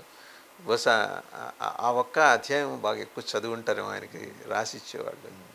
ఇంకా చాలామంది ఉన్నారు రాక్షసుల పేర్లు చెప్పాలంటే, తరచూ వచ్చేది మారీచుడు, దుష్ట చతుష్టయం, రాక్షసులు, పైన దేవుడు ఉన్నాడు, మీ రాక్షసులు అంత చూస్తాడు. ఇవన్నీ ఏంటి సార్ అంటే, సెట్ ఆఫ్ రైటర్స్ ఉండంటారు ఆయనకి అచ్చంగా ఇవి రాయటం కోసమే? అంటే ఈయనకు ఉన్నారు, చంద్రబాబు నాయుడు గారికి కూడా ఉన్నారు, కానీ ఈ మిథాలజీ రిలేటెడ్ ఎప్పుడు రాయాలి వాళ్ళు. అంటే ఆయనకి జగన్మోహన్ రెడ్డి గారికి స్పీచ్ రాసిచ్చేవాళ్ళు ఈ తరహా ప్రయోగాలు, ఈ ప్రస్తావనలు ప్రజలను ఆకట్టుకుంటున్నాయని వాళ్ళు భావిస్తున్నారు. ఇవి అట్రాక్ట్ చేస్తే ప్రజలని వాళ్ళు అనుకుంటున్నారు. ఇక అంతకు మించిన ఎక్స్ప్లెనేషన్ మనకు కనపడదు. ఇప్పుడు ఈ మారీచుడు, ఈ దుష్ట చతుష్టయం, ఇవన్నీ జగన్మోహన్ రెడ్డి గారికి తెలిసిన విషయాలు కావు. అదే అందుకనే అంటున్నాను, ఎందుకంటే ఆయన బ్రాటప్ అంతా డిఫరెంట్ కదా. డిఫరెంట్. ఆయనకి రామాయణంలో ఉండే క్యారెక్టర్లు, మహాభారతంలో ఉండే క్యారెక్టర్లు ఆయనకట్టు తెలుస్తారు, తెలవరు. మనం వీ కెన్ సేఫ్లీ అజ్యూమ్ ఆయనకి తెలిసి ఉండే అవకాశం లేదు. తప్పనిసరిగా వాళ్ళ స్పీచ్, ఎందుకంటే ఒకటి ఆయన రిలీజియస్ బ్యాక్గ్రౌండ్ కూడా వేరు కాబట్టి పరిమితంగా తెలుస్తాయి. ఒకవేళ కానీ ఇంత డీప్గా వెళ్ళి తెలుసుకునేంతటి అవసరం ఉండదు. ఇప్పుడు పక్క ఇంకొకళ్ళు వెళ్ళి బైబిల్లో ఉన్న క్యారెక్టర్స్ గురించి చెప్పమంటే వేరే వాళ్ళు చెప్పలేరు. బట్ ఆయన చెప్పగలుగుతున్నారంటే రాసిచ్చేవాళ్ళు గట్టోళ్ళు, రాసిచ్చేవాళ్ళు రాస్తున్నారు. ఆయన మాట్లాడుతూ ఉన్నాడు. అవి నిజానికి ప్రజలను ఆకట్టుకుంటాయా లేవా అనేది మరి మనకి అంటే అల్టిమేట్గా తెలియాలంటే రేపు పొద్దున ఎన్నికల ఫలితాలు వచ్చేంతవరకు ఆగాలి. ఈ లోపు ఆకట్టుకుంటున్నా లేదు, జనంలోకి వెళ్ళి ఒకసారి మాట్లాడాలి. నేను ఆ పని చేయలే. అంటే మీరు రాసినప్పుడు ఎవరో ఒకళ్ళు కనీసం 10-15 మందితో అయినా మాట్లాడినప్పుడు ఈ ప్రస్తావన ఎక్కడో ఒక చోట వచ్చి ఉంటుందిగా. ఇది ఈ పదప్రయోగాలు, ఈ ఉపమానాలు, వాటి గురించి మీరేమనుకుంటున్నారు, వాటి గురించి ప్రజలు ఏమనుకుంటున్నారు అనే పాయింట్ రాద్దామని నేను అనుకోలే. అందుకని నేను ఆ విషయం అడగల, వదిలేసి. తర్వాత సోషల్ మీడియా పోస్టులు సార్, సోషల్ మీడియా పోస్టులు పెట్టిన తర్వాత గుంటూరు విషయం చూసుకుందాం. రంగనాయకమ్మ గారు, అవును, ఆవిడ తీసి 65-70 ఏళ్ళ వయసు ఆవిడది. అవును. ఒక హోటల్ ఏదో చాలా ఫేమస్ హోటల్, రవిశంకర్ హోటల్, శంకర్లాస్ హోటల్, శంకర్లాస్. బాబు వాళ్ళ ఆవిడ ఆయన. సో ఆమెని ఇబ్బంది పెట్టడం అవసరం. సోషల్ మీడియా పోస్టులు మీద అంత అంత ప్రతీకారం తీర్చుకోవాలా అంటున్నాను. వదిలేస్తే అవే అంత నిజంగా డ్యామేజ్ చేసి పట్టించుకునేది. ఇప్పుడు ఆ మాటకు వస్తే ఇప్పుడు వాళ్ళు పెడుతున్నారుగా సోషల్ మీడియాలో, ఇంకా ఇంకా విపరీతంగానే పెడుతున్నారు. ఇప్పుడు ఆ కాంట్రాస్ట్ అనేది ఏదైతే ఉందో, ఇంతకంటే స్టార్క్ కాంట్రాస్ట్ మనకి ఎక్కడ కనపడదు. ఆంధ్రప్రదేశ్లో ఇవాళ సోషల్ మీడియా పోస్టులకు సంబంధించి దానికి లా ఎన్ఫోర్స్మెంట్ ఏజెన్సీస్ ఏవైతే ఉన్నాయో వాళ్ళు వాళ్ళ స్పందన తీరు, ఆ కాంట్రాస్ట్ ఇంతకంటే స్టార్క్గా, ఇంతకంటే స్పష్టమైన విభజన మనకి ఎక్కడ కనపడదు. రంగనాయకమ్మ గారి మీద సిఐడి పోలీసులు కేసు పెట్టిన దగ్గర నుంచి చూస్తే, నిన్నగాక మొన్న జడ్జీల మీద దూషణలు చూస్తే, ఇవన్నీ చూస్తే, అంటే ఇది వాళ్ళకి అంటే పోలీస్ అధికారులకి, మరి కింద స్థాయి పోలీస్ అధికారులు, అది డిసిప్లిన్ ఫోర్స్ కదా, అది పైన వాళ్ళు ఏం చెప్తే కింద వాళ్ళు చేస్తారు. ఇది కరెక్ట్ కాదండి అని చెప్పేంత ధైర్యం వాళ్ళు చేయరు. పైన వాళ్ళ దగ్గర నుంచి ఆ రకమైన ఆదేశాలు వస్తూ ఉన్నాయి. ఏంటండి, పాలిమర్స్ ప్రమాదం జరిగింది, గ్యాస్ లీక్ అయింది, స్టైరిన్ అనే గ్యాస్, చనిపోయారు ప్రజలు, చాలామంది అనారోగ్యం పాలయ్యారు, తీవ్రమైన అనారోగ్యం పాలయ్యారు. దాని మీద గవర్నమెంట్ రెస్పాన్స్ని విమర్శిస్తూ పోస్ట్ వచ్చింది ఫేస్బుక్లో. ఈ విధాన్ని షేర్ చేశారు రంగనాయకమ్మ గారు. ఆమె మీద సిఐడి పోలీసులు కేసు, ఆమెను తీసుకొచ్చి ఇంట్రాగేట్ చేయటం. ఎక్కడున్నాం మనం, ఏ రకమైన సమాజంలో ఉన్నాం? ఇప్పుడు అంకబాబు గారి కేసు కూడా అదే కదండి, ఆయన షేర్ చేశారు, ఆయన క్రియేట్ చేయలే. అంటే షేర్ చేయటం అనేది కాంప్లిసిటీ ఉంటుంది. నేనేమంటానంటే షేర్ చేసింది కాబట్టి వదిలిపెట్టమంటాను నేను. ఆ ముందోళ్ళు అసలు ఒరిజినల్గా ఎవరైతే పోస్ట్ చేశారో వాళ్ళది దాన్ని వీళ్ళు ఎండర్స్ చేస్తున్నట్టు లెక్క, షేర్ చేశారంటే. సో ఒకవేళ తప్పు అంటూ ఉంటే అందులో మొదటి వాళ్ళు చేసిన తప్పు రెండో వాళ్ళు చేసింది కూడా తప్పే అవుద్ది. అట్లుంటే నేను అనేది ఏంటంటే, అసలు జోలికి వెళ్ళటమే తప్పు కదా. పోలీసులు ఆర్టికల్ 19 ఉంది కదా రాజ్యాంగంలో, సస్పెండ్ చేశారేంటి మీరేమో దాన్ని? మీరేం రాసుకోవాలి పోనీ విడి కదా, 19AA అని రాయలేదు. మీరు వెళ్ళి పార్లమెంట్లో దాన్ని సస్పెండ్ చేస్తూ, ఏదో మీ నాయకుడేగా మోదీ గారు, మీకు అన్నీ చేస్తున్నాడు, ఎప్పుడు పడితే అప్పుడు అప్పులు ఇచ్చే అవకాశం ఉంది, అవకాశం కల్పిస్తున్నాడు ఆయన. మీరు ఏం చేసినా ఏం మాట్లాడట్లా, ఎన్ని కంప్లైంట్లు ఇచ్చినా బుట్టలో పడేస్తున్నాడు. ఆయనకి వెళ్ళి చెప్పి ఆర్టికల్ 19 తీసేయచ్చండి. ఆంధ్రప్రదేశ్ వరకు ఏమైనా దారి ఉందేమో, నాకు తెలుసు లేదు అట్లాంటి దారి, ఒకవేళ ఉందేమో చూద్దాం, చెప్పి మాట్లాడండి పోయి. అది ఉండగా ఈ పనులు చేయకూడదండి, అది ఉండగా ఈ పనులు చేయొద్దు. పోని చేశారు అక్కడ అనుకుందాం, మీ వాళ్ళకి కూడా అదే ఆర్టిస్ట్కి అదే గజంబద్ద వర్తించాలిగా ఉండాలి. వాళ్ళేమో ఇంత పొడుగు బద్దతో కొలుస్తారా, మీ వాళ్ళేమో ఇంత పొడుగు బద్దతో కొలుస్తారా? జడ్జీల మీద కామెంట్స్ చేసినప్పుడు, జడ్జీల మీద కామెంట్ చేసినప్పుడు చూడండి, అవును, హైకోర్టు రిజిస్ట్రార్ కంప్లైంట్ చేసింది హైకోర్టుకి, హైకోర్టు చీఫ్ జస్టిస్కి కంప్లైంట్ చేసింది high court registrar. High court bench, number 1 bench ఆదేశాలు ఇచ్చింది. ఖాతరలేదు, ఏమాత్రం ఖాతరలేదు. సిబిఐకి ఎందుకు అప్పచెప్పాల్సి వచ్చింది? హైకోర్టు ప్రధాన న్యాయమూర్తికి దిక్కు లేకుండా పోయింది ఆయన ఆదేశాలకి. ఎప్పుడు వాళ్ళ మనుషులు తిట్టినప్పుడు, మొన్న ఏళ్ళ మనుషులు తిట్టారు, వచ్చింది. దాని మీద వెంటనే రియాక్ట్ అయ్యారే మీరు? దీన్ని రియాక్ట్ అవ్వటాన్ని తప్పు పట్టాల నేను. ఈ పని అప్పుడు ఎందుకు చేయలేదని అడుగు. ఆ రోజు కూడా చేసి ఉండాల్సింది, చేయాలి కదా. జడ్జీల తీర్పులన్నీ 100% గొప్ప తీర్పులని నేను చెప్పను. అది ఏ తీర్పుకి ఆ తీర్పు విడివిడిగా చూడాల్సిన విషయం. అది మొత్తం జ్యుడిషియరీ మీద మనం స్వీపింగ్ రిమార్క్స్ పాస్ చేయడం సాధ్యలేదు. ఏ తీర్పు అయితే, ఇండివిజువల్గా ఏ తీర్పు అయితే ఆ తీర్పు చూడాలి మనం, అంతవరకే. సార్ సురేష్ గారు, ఏవి వెంకటేశ్వరరావు గారు మనకున్న ఐపీఎస్ ఆఫీసర్స్లో ఈవెన్ కామన్ మ్యాన్ కూడా అప్రోచ్ అవ్వగల ఐపీఎస్. జనరల్గా వాళ్ళకు ఉండే హైరార్కీ, వాళ్ళు చూపించే దర్పం ఈయన దగ్గర ఉండవు. అలాంటి ఆయన్ని ఎందుకు అంత పదే ఏదిస్తూ రావటం, ఆయనకు పోస్టింగ్ లేకుండా చేయటం, ఇచ్చిన జిఏడీలో రిపోర్ట్ చేయమంటాం, ఎందుకు ఇలా జరిగింది? అవధులు లేని కక్ష సాధింపు అండి. అవధులు లేని ఆయన చంద్రబాబు నాయుడు గారి హయాంలో ఇంటెలిజెన్స్ డీజీగా పనిచేశారు వెంకటేశ్వరరావు గారు. ఆ టైంలో వాళ్ళ పార్టీని దెబ్బతీయడానికి జరిగిన ప్రయత్నాల్లో ఈయన హ్యాండ్ ఉంది అనేది వాళ్ళ ఆరోపణ. అంటే వాళ్ళు యాక్చువల్గా వాళ్ళు ఎన్నికల టైంలో కంప్లైంట్ చేశారు కదా, ఎలక్షన్ కమిషన్కి చేసిన కంప్లైంట్లో ఇదే మాట చెప్పారు. అది ఆ మాట వాళ్ళకప్పుడు ఆ రోజుల్లో చెప్పారు. అధికారంలోకి వచ్చిన తర్వాత ఆయన అవినీతి చేశాడు, పలానా డ్రోన్స్ కుంభకోణం జరిగిందని చెప్పి ఆయన సస్పెండ్ చేశారు. రైట్ ఫ్రమ్ ద గో ఏదైతే ఆ సోకాల్డ్ స్కామ్ ఏదైతే వీళ్ళు చెప్తున్నారో అందులో వాళ్ళు దాన్ని లీక్ చేసే దగ్గర నుంచి మొదలుకుంటే ఇప్పటి వరకు కూడా ఇంకా ఆగల. అదంతా కూడా పచ్చబద్ధం, పరమభూతు. ఏది ఆయన ఇజ్రాయెల్ నుంచి దిగుమతి చేసుకున్న ఈ టెక్నాలజీ అసలు అవినీతి జరిగింది. It questions our common sense. ప్రజల కామన్ సెన్స్ ఏదైతే ఉందో ఆ కామన్ సెన్స్ని క్వశ్చన్ చేస్తుంది ఆ కేసు. ఒక ఆర్డర్ ఇచ్చారు వీళ్ళు డ్రోన్స్కి, ఆ ఆర్డర్ని క్యాన్సిల్ చేశారు వీళ్ళే, గవర్నమెంట్ వైపు నుంచి. ₹1 ఖర్చు కాల. ఈ మధ్యలో స్టేట్ ట్రేడింగ్ కార్పొరేషన్కి ఏదైతే డబ్బులు ఇచ్చారో వీళ్ళు, అది కూడా వెనక్కి వచ్చింది. ప్రభుత్వానికి ఖజానాకి ₹1 ఖర్చు కానీ ఒక లావాదేవీలో అవినీతి అట. యూ టెల్ మీ, ఏం అవినీతి జరిగింది? నీ డబ్బులు నీ దగ్గరే ఉన్నాయి కదా, నువ్వేం కొనలా, నువ్వు చెల్లించలా, ఇంకా అవినీతి ఏంటి? అవినీతికి పాల్పడదామనే ఉద్దేశంతో ఆయన ఆ రకమైన నిర్ణయం తీసుకున్నారనేది వీళ్ళ అభియోగం అయి ఉండొచ్చు. అది అసలు అంటే మీరు అన్నట్టు రూపాయి అవినీతి పేపర్ మీద కనిపించట్లా, డబ్బులు ఏమి ఎస్టీసీకి వెళ్ళిన డబ్బులు పేపర్ మీద కాదు, పేపర్ మీద కనపడిన అవినీతి ఏమైనా ఉంటే ఊరికనే డబ్బులు ఎవరైనా ఇస్తారండి? ఎవరికైనా ఊరికనే డబ్బులు ఇస్తారా? పేపర్ మీద సంగతి పక్కన పెట్టండి, అసలు కొనుగోలే జరగలేదు కదా. అదే నేనేది కొనుగోలే జరగలేదు. కొనుగోలు జరిగినప్పుడు అవినీతి ఏంటండి? Such an officer, such a good officer. ఆయన కెరీర్ ఒకసారి చూడండి మీరు. ఆయన కెరీర్లో ఒక్క రిమార్క్ లేదు. విజయవాడ పోలీస్ కమిషనర్గా ఆయనకు మంచి పేరు, రిఫార్మిస్ట్ అనే ఒక పేరు కూడా వచ్చింది. చాలా ఉంది. ఆయన ఎక్కడున్నా సరే, అది ఎంత కొద్ది కాలం ఉన్నా కానీ ఆయన left his mark.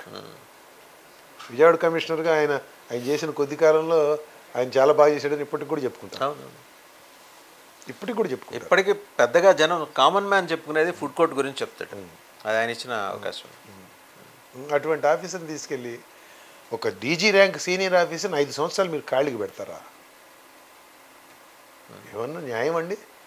AP Venkateswararao గారి వైపు నుంచి ఒక కోణం, అటువంటి ఆఫీసర్ని ఇంట్లో పెట్టి సస్పెన్షన్ చేసి ఆ కేసును సుప్రీంకోర్టు కొట్టేసిన తర్వాత మళ్ళీ ఇంకొక కేసు తువ్వి ఇంకోటి ఏదో తీసి మళ్ళీ ఆయన ఇంటి దగ్గరే పెట్టడం, సస్పెన్షన్లో ఉంచడం అనేది ఆయన మీద ఈ తరహా ప్రభుత్వ వేధింపు చర్యలు ఆయనకి ఏ విధమైన ఇబ్బంది కలిగిస్తాయి, ఆయన మానసికంగా ఎట్లా బాధపడతాడు అనేది ఒక ఆస్పెక్టు. దాన్ని అట్లా ఉంచితే నేను ప్రజల వైపు నుంచి నేను అడుగుతా, ఏంటిది? ఒక IPS officer, senior officer, DG rank officer, గవర్నమెంట్లో భాగం ఆయన ఏం చేయాలా? ఆయన సర్వీసులు ఈ రాష్ట్రానికి అక్కర్లేదా? ఖాళీకి పెడతారా? ఎట్లా పెడతారు? తేల్చండి, విషయం తేల్చండి. విషయం ఏదైతే ఉంటే మీ దగ్గర నిజంగా ఏదైనా ఉంటే తేల్చండి. 5 ఏళ్ళు ఏం తేల్చలేకపోయారు కదా, ఖాళీగా ఉంచారు. దీన్ని బట్టి తెలియట్లా.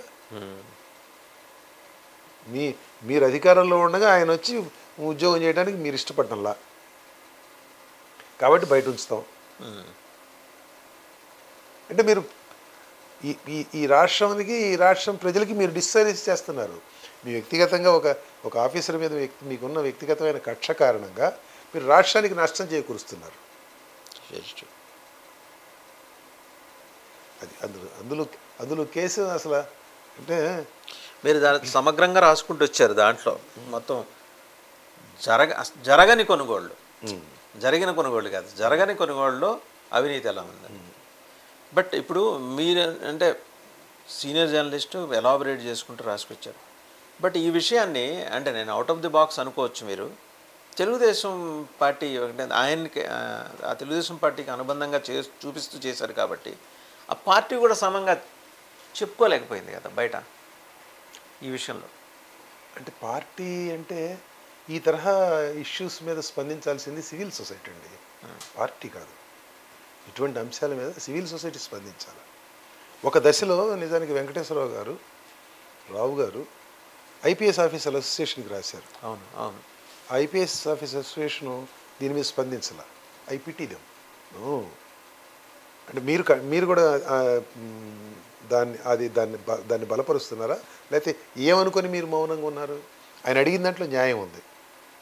ఇది విచ్ హంటింగ్ అనేది తెలిసిపోతుంది. వాళ్ళు కూడా వాళ్ళు నోరు తెరిచి వాళ్ళు కొలిగి పక్షం నుంచి బహుశా ఐపీఎస్ ఆఫీసర్ అసోసియేషన్ కూడా మీరు అన్నట్టు ఏదో గుడ్డ మాదిరి మేము పవిత్రం అనే భావన ప్రజలకు కన్వే చేయడం కోసం మాకు సంబంధం లేదు, ఇటువంటి వివాదాస్పదమైన అంశాల జోలికి మేము వెళ్ళము అని ఏదైనా మెసేజ్ పంపించాలనుకుందా? అది ఎట్లా పవిత్రమైంది?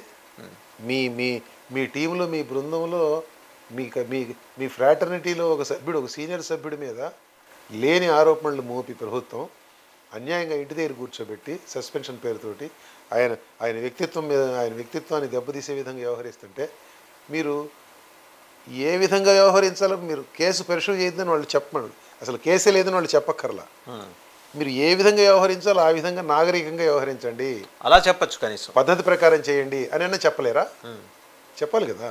ఎక్కడ సరే ఎక్కడ శాంక్టిటీ కోల్పోయిన ఈ ఐఏఎస్ అసోసియేషన్ కానీ ఐపీఎస్ పనిచేసి ఇప్పుడు సీనియర్ ఐపీఎస్ ఆఫీసర్లు మనం వరుసగా చూస్తుంటే జగన్మోహన్ రెడ్డి గారి ప్రభుత్వం వచ్చిన దగ్గర నుంచి ఇటు ప్రతిపక్ష పార్టీ కార్యకర్తల మీద కానివ్వండి, నాయకుల మీద కానివ్వండి, వాళ్ళ మీద అమలు చేస్తున్న అణిచివేత చూసిన ప్రజలు గొంతెత్తి ప్రభుత్వ వ్యతిరేకత గొంతెత్తే ప్రజల మీద అమలు చేస్తున్న నిర్బంధకాండం చూసినా సరే సీనియర్ ఐపీఎస్ ఆఫీసర్లు అట్లా వ్యవహరించవచ్చా? ఎందుకు వ్యవహరిస్తున్నారు? ఏంటి ఈ ప్రభుత్వానికి అడుగులకు మడుగులు అత్తటం ఏంటి? ఆశ్చర్యంగా ఉంటుంది మనకి. ఈ అంశం మీద మీరు రాసినప్పుడు ఎప్పుడైనా మీకు అవకాశం దొరికిందా? Did you ever interact with any IPS officer? సర్వీస్లో ఉన్నవాళ్ళు కాదు, సర్వీస్లో ఉన్నవాళ్ళు ఎట్టాకు మాట్లాడట్లేండి, రిటైర్ అయిన వాళ్ళతో ఏమన్నా మాట్లాడారా? మాట్లాడారండి. పేర్లు చెప్పక్కర్లేదు కానీ వాళ్ళ అభిప్రాయం వ్యక్తం చేశారు. వాళ్ళు చాలా దిగులుగా ఉందండి అన్నారు, చాలా దిగులుగా వేదనగా ఉందండి అన్నారు. ఏంటో ఈ తరహా పరిస్థితులు మేము ఎప్పుడు చూడలేదు, మేము సర్వీసులో ఉన్నప్పుడు చూడలేదు, మేము సర్వీస్ నుంచి బయటకు వచ్చిన తర్వాత ఇప్పుడే చూస్తున్నాం అంటే ఆల్ ఇండియా సర్వీస్ ఆఫీసర్స్కి లైక్ ఐఏఎస్, ఐపీఎస్, ఐఎఫ్ఎస్ వాళ్ళకి రాజ్యాంగ రక్షణ ఉంది. ఎందుకు ఇచ్చారు ఆ రాజ్యాంగ రక్షణ?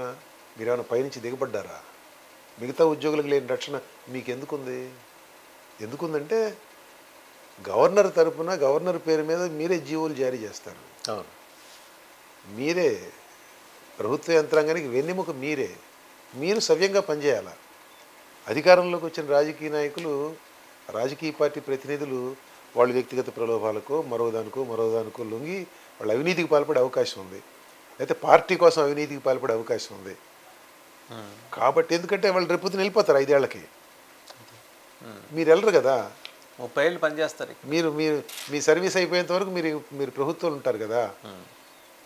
అందుకని మీరు వాళ్ళ ఒత్తిళ్ళకి మీరు లొంగకుండా ఉండటం కోసం కానీ మీకు ఆ ఇమ్యూనిటీ కల్పించింది రాజ్యాంగం.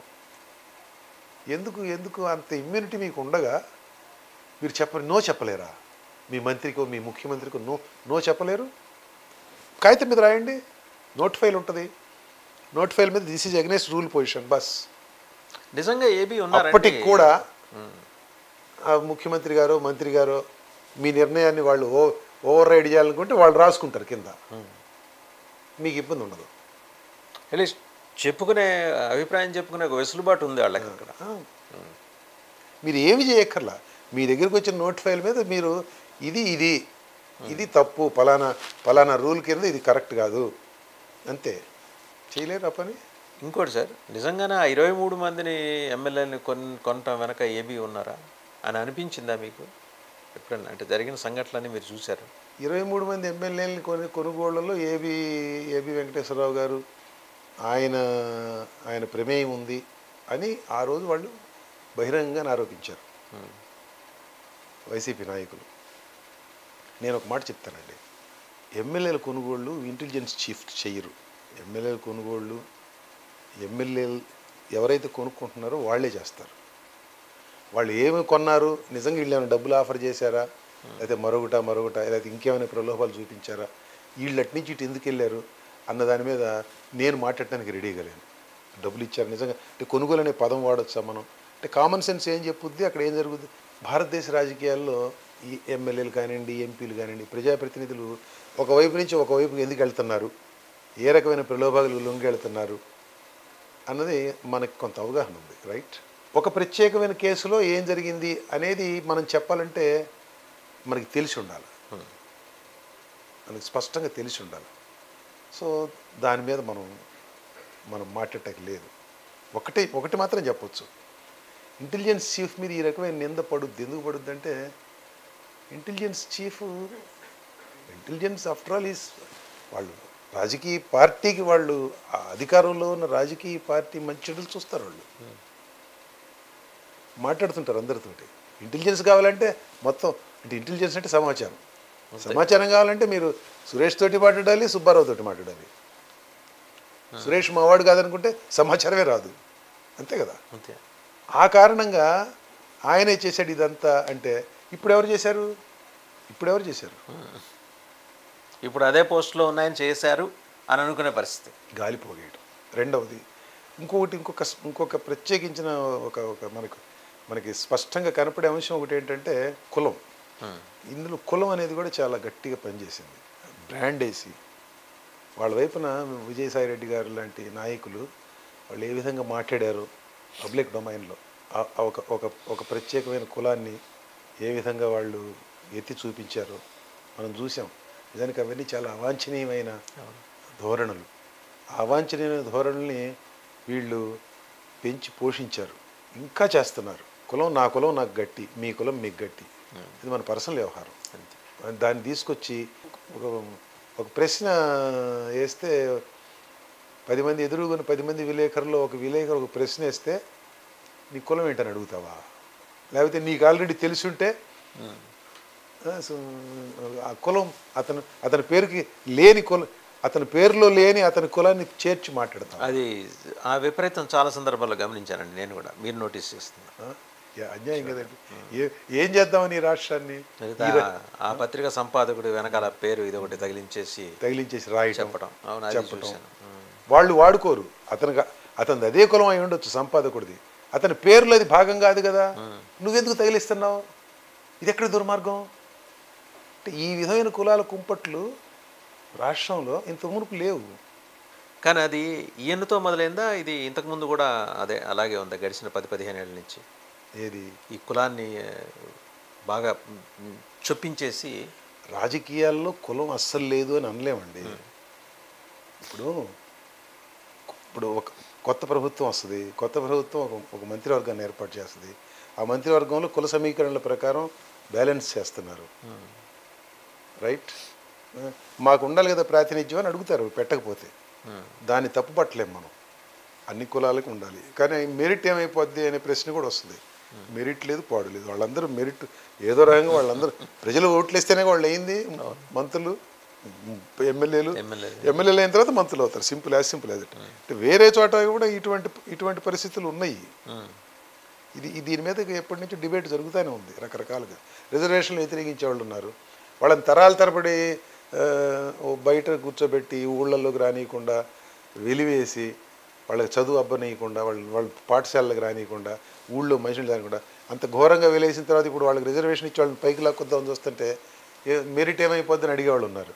ఇటువంటి ధోరణులన్నీ ఉన్నాయి మన దగ్గర, మన సమాజంలో. కానీ నేనేమంటానంటే ఇది ఆగోళ కూడా కాదు, సంబంధం లేదు, దానికి సంబంధం లేదు. ఇది ఉత్తనే ఇంతమును ప్రభుత్వం నాయకుడి కులాన్ని తీసుకొచ్చి ఇవాళ రాష్ట్రంలో విపరీతమైన బహుశా మీరు ప్రస్తావన చేసే ఉంటారు. 36 మంది డిఎస్పీలు ఫలానా సామాజిక వర్గం వాళ్ళు మీ సామాజిక వర్గం అన్నారు, కానీ అందులో విశ్వమెత్తు నిజం లేదు. అవును, వెరిఫై చేసుకుంటే అది కూడా నిజం లేదు. ఎందుకంటే నేను కూడా చూస్తాను. వెరిఫై చేసుకుంటే అన్యాయంగా అక్కడ 36 మంది 7-8 మంది ఉంటారు. అన్ని కులాల వాళ్ళు ఉన్నారు, వాళ్ళు కూడా ఉన్నారు అందులో. అంటే ఆ రకమైన ప్రచారాన్ని చాలా సమర్థవంతంగా వాళ్ళు జనంలోకి తీసుకెళ్ళగలిగిన విధానం గురించి మీరు ప్రస్తావన చేశారు. బట్ అందులో మీరు ప్రశాంత్ కిషోర్ అంశం కూడా మీరు దాంట్లో రాశారు. ప్రశాంత్ కిషోర్కి ఏపీ కెమిస్ట్రీ మీద అంత నాలెడ్జ్ ఎక్కడి నుంచి వచ్చిందండి? ఏపీలో జరుగుతున్న కుల సమీకరణాలు దీన్ని పట్టుకొని కొడితే ట్రిగ్గర్ అవుతుంది, ఇది వీళ్ళకి బెనిఫిట్ అవుతుంది, అతను ఎలా పట్టుకోగలిగాడు దాన్ని? అతనికి ఏపీ విషయాల మీద అవగాహన ఉండక్కర్లేదండి. అంటే ఇటువంటి పనులు చేసేవాళ్ళు జనరల్గా ఏ విధమైన సమీకరణాలు ఈక్వేషన్స్ని ఎక్స్ప్లాయిట్ చేస్తారనేది ఎక్కడైనా ఒకటే. ఇది బీహార్లో అయినా ఆంధ్రప్రదేశ్లో అయినా ఆ జనరల్ ఈక్వేషన్స్ ఏవైతే ఉన్నాయో ఎక్స్ప్లాయిట్ చేయాల్సినవి అవి ఎట్లాగే ఉంటాయి. ఇక్కడి పరిస్థితుల మీద వాళ్ళకి అవగాహన లోకల్గా వీళ్ళు హైర్ చేసుకుంటారు కదా, వాళ్ళ ద్వారా తెలుసుకుంటారు. తెలుసుకొని దాన్ని ఏం చేయాలో అది చేస్తారు. ఎటువంటి పోస్టులు పెట్టాలి, ఏం చేయాలనేది చేస్తారు. ఆయనకి దీని మీద అవగాహన ఉండక్కర్లా. అవగాహన ఏముంది, ఆయన వెస్ట్ బెంగాల్కి వెళ్ళాడు, అక్కడ కూడా ఇదే పని చేశారు. కాస్త అటు ఇటుగా అంటే వాళ్ళు మొదట్లో చేసినంత ఎఫెక్టివ్గా ఇప్పుడు ఆ పని జరగట్లా. జనానికి అర్థమైపోయింది. Game has become old, known game. అందుకని అప్పటికిప్పటికి కొంచెం తేడా ఉంది. ఏదైనా సోషల్ మీడియా వార్ ఎన్నికల ఫలితాలను నిర్దేశించడం అనేది సరైంది కాదు.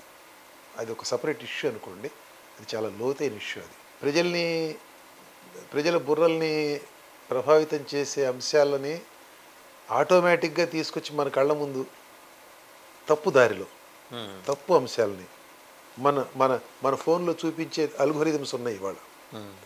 ఆ అల్గోరిథమ్స్ని తయారు చేసి వాటిని అమ్మకానికి పెట్టి రాజకీయ పార్టీల దగ్గర నుంచి డబ్బు తీసుకొని వాటిని అమలు చేసే పెద్ద పెద్ద సంస్థలు ఉన్నాయి.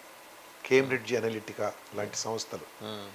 This has become a big time game, big time business. ఇవి వాంఛనీయమైన పరిణామాలు కావు కానీ but technology is there. Technology అందుబాటులో ఉన్న తర్వాత ఆ టెక్నాలజీని ఎక్స్ప్లాయిట్ చేసి 4 డబ్బులు చేసుకుంటానికి, డబ్బులు సంపాదించుకుంటానికి వచ్చేవాళ్ళు ఉంటారు. ఇప్పుడు అది ఆ పెగాసస్ స్పైవేర్ ఉంది, అది అందులో నా పుస్తకంలో అది కూడా మెన్షన్ చేశారు. మీ ఫోను మీకు తెలియకుండా మీ శత్రువు అయిపోద్ది. ఇట్ బికమ్స్ రియల్లీ ఏ ఫో. మీకు తెలియకుండా మీ మాటలు రికార్డ్ చేస్తుంది, మీకు తెలియకుండా మీతో ఎవరు ఫోన్లో మాట్లాడుతున్నారో చెప్పుద్ది. ట్రాక్ చేస్తున్నారండి, ఇంకెందుకు మూమెంట్స్ ట్రాక్ చేస్తుంది ఓపెన్గా. సో ఇటువంటి టెక్నాలజీలు అందుబాటులోకి వచ్చినాయి. టెక్నాలజీలు అందుబాటులోకి వస్తే వాటిని తప్పనిసరిగా ఉత్తమ ప్రయోజనాల కోసం ఉత్తమమైన దారుల్లో మాత్రమే వాడాలి అనుకునే ప్రజలే ఎందుకు ఉండరు కదా, అనుకునే నాయకులే ఉండరు కదా. దాన్ని తప్పుదారిలో తప్పు ప్రయోజనాల కోసం వాడాలనుకునే వాళ్ళు కూడా ఉన్నారు. వాళ్ళు భారతదేశంలో చాలామంది జర్నలిస్టులు, చాలామంది హక్కుల కార్యకర్తలు, చాలామంది రాజకీయ నాయకులు, ప్రతిపక్ష రాజకీయ నేతలు వాళ్ళ ఫోన్లు ట్యాప్ అయినాయి, పెగాసస్తో హ్యాక్ చేశారు. సుప్రీంకోర్టు దాకా వెళ్ళింది కేసు. ఏమంటే మీరు పెగాసస్ వాడారా లేదా అని అడిగింది, కొన్నారా లేదా అని అడిగింది సుప్రీంకోర్టు. జస్టిస్ రమణ బెంచి 2019-24 మధ్య ఏపీ రాజకీయాలపై ఒక జర్నలిస్ట్ వ్యాఖ్య, మీరు ఇది ఇచ్చిన మీ ట్యాగ్ లైన్, విధ్వంసానికి, ఏపీ పాలకపక్షం చేసిన విధ్వంసానికి, ప్రభుత్వం పాలకపక్షం 2 ఒకటే అనే పద్ధతిలో వాళ్ళు వెళ్తూ చేసిన విధ్వంసానికి, అవినీతి కేసుల గురించి చాలా సమగ్రంగా మీరు ప్రస్తావన చేసుకుంటూ వచ్చారు. As to how he has built an umpire అని. అది రాసే క్రమంలో మీరు చాలామందితో ఇంటరాక్ట్ అయి ఉంటారు. కొన్ని చాలా వరకు ఓపెన్గా జనంలో ఉన్నవే, కొందరితో ఇంటరాక్ట్ అయి ఉంటారు.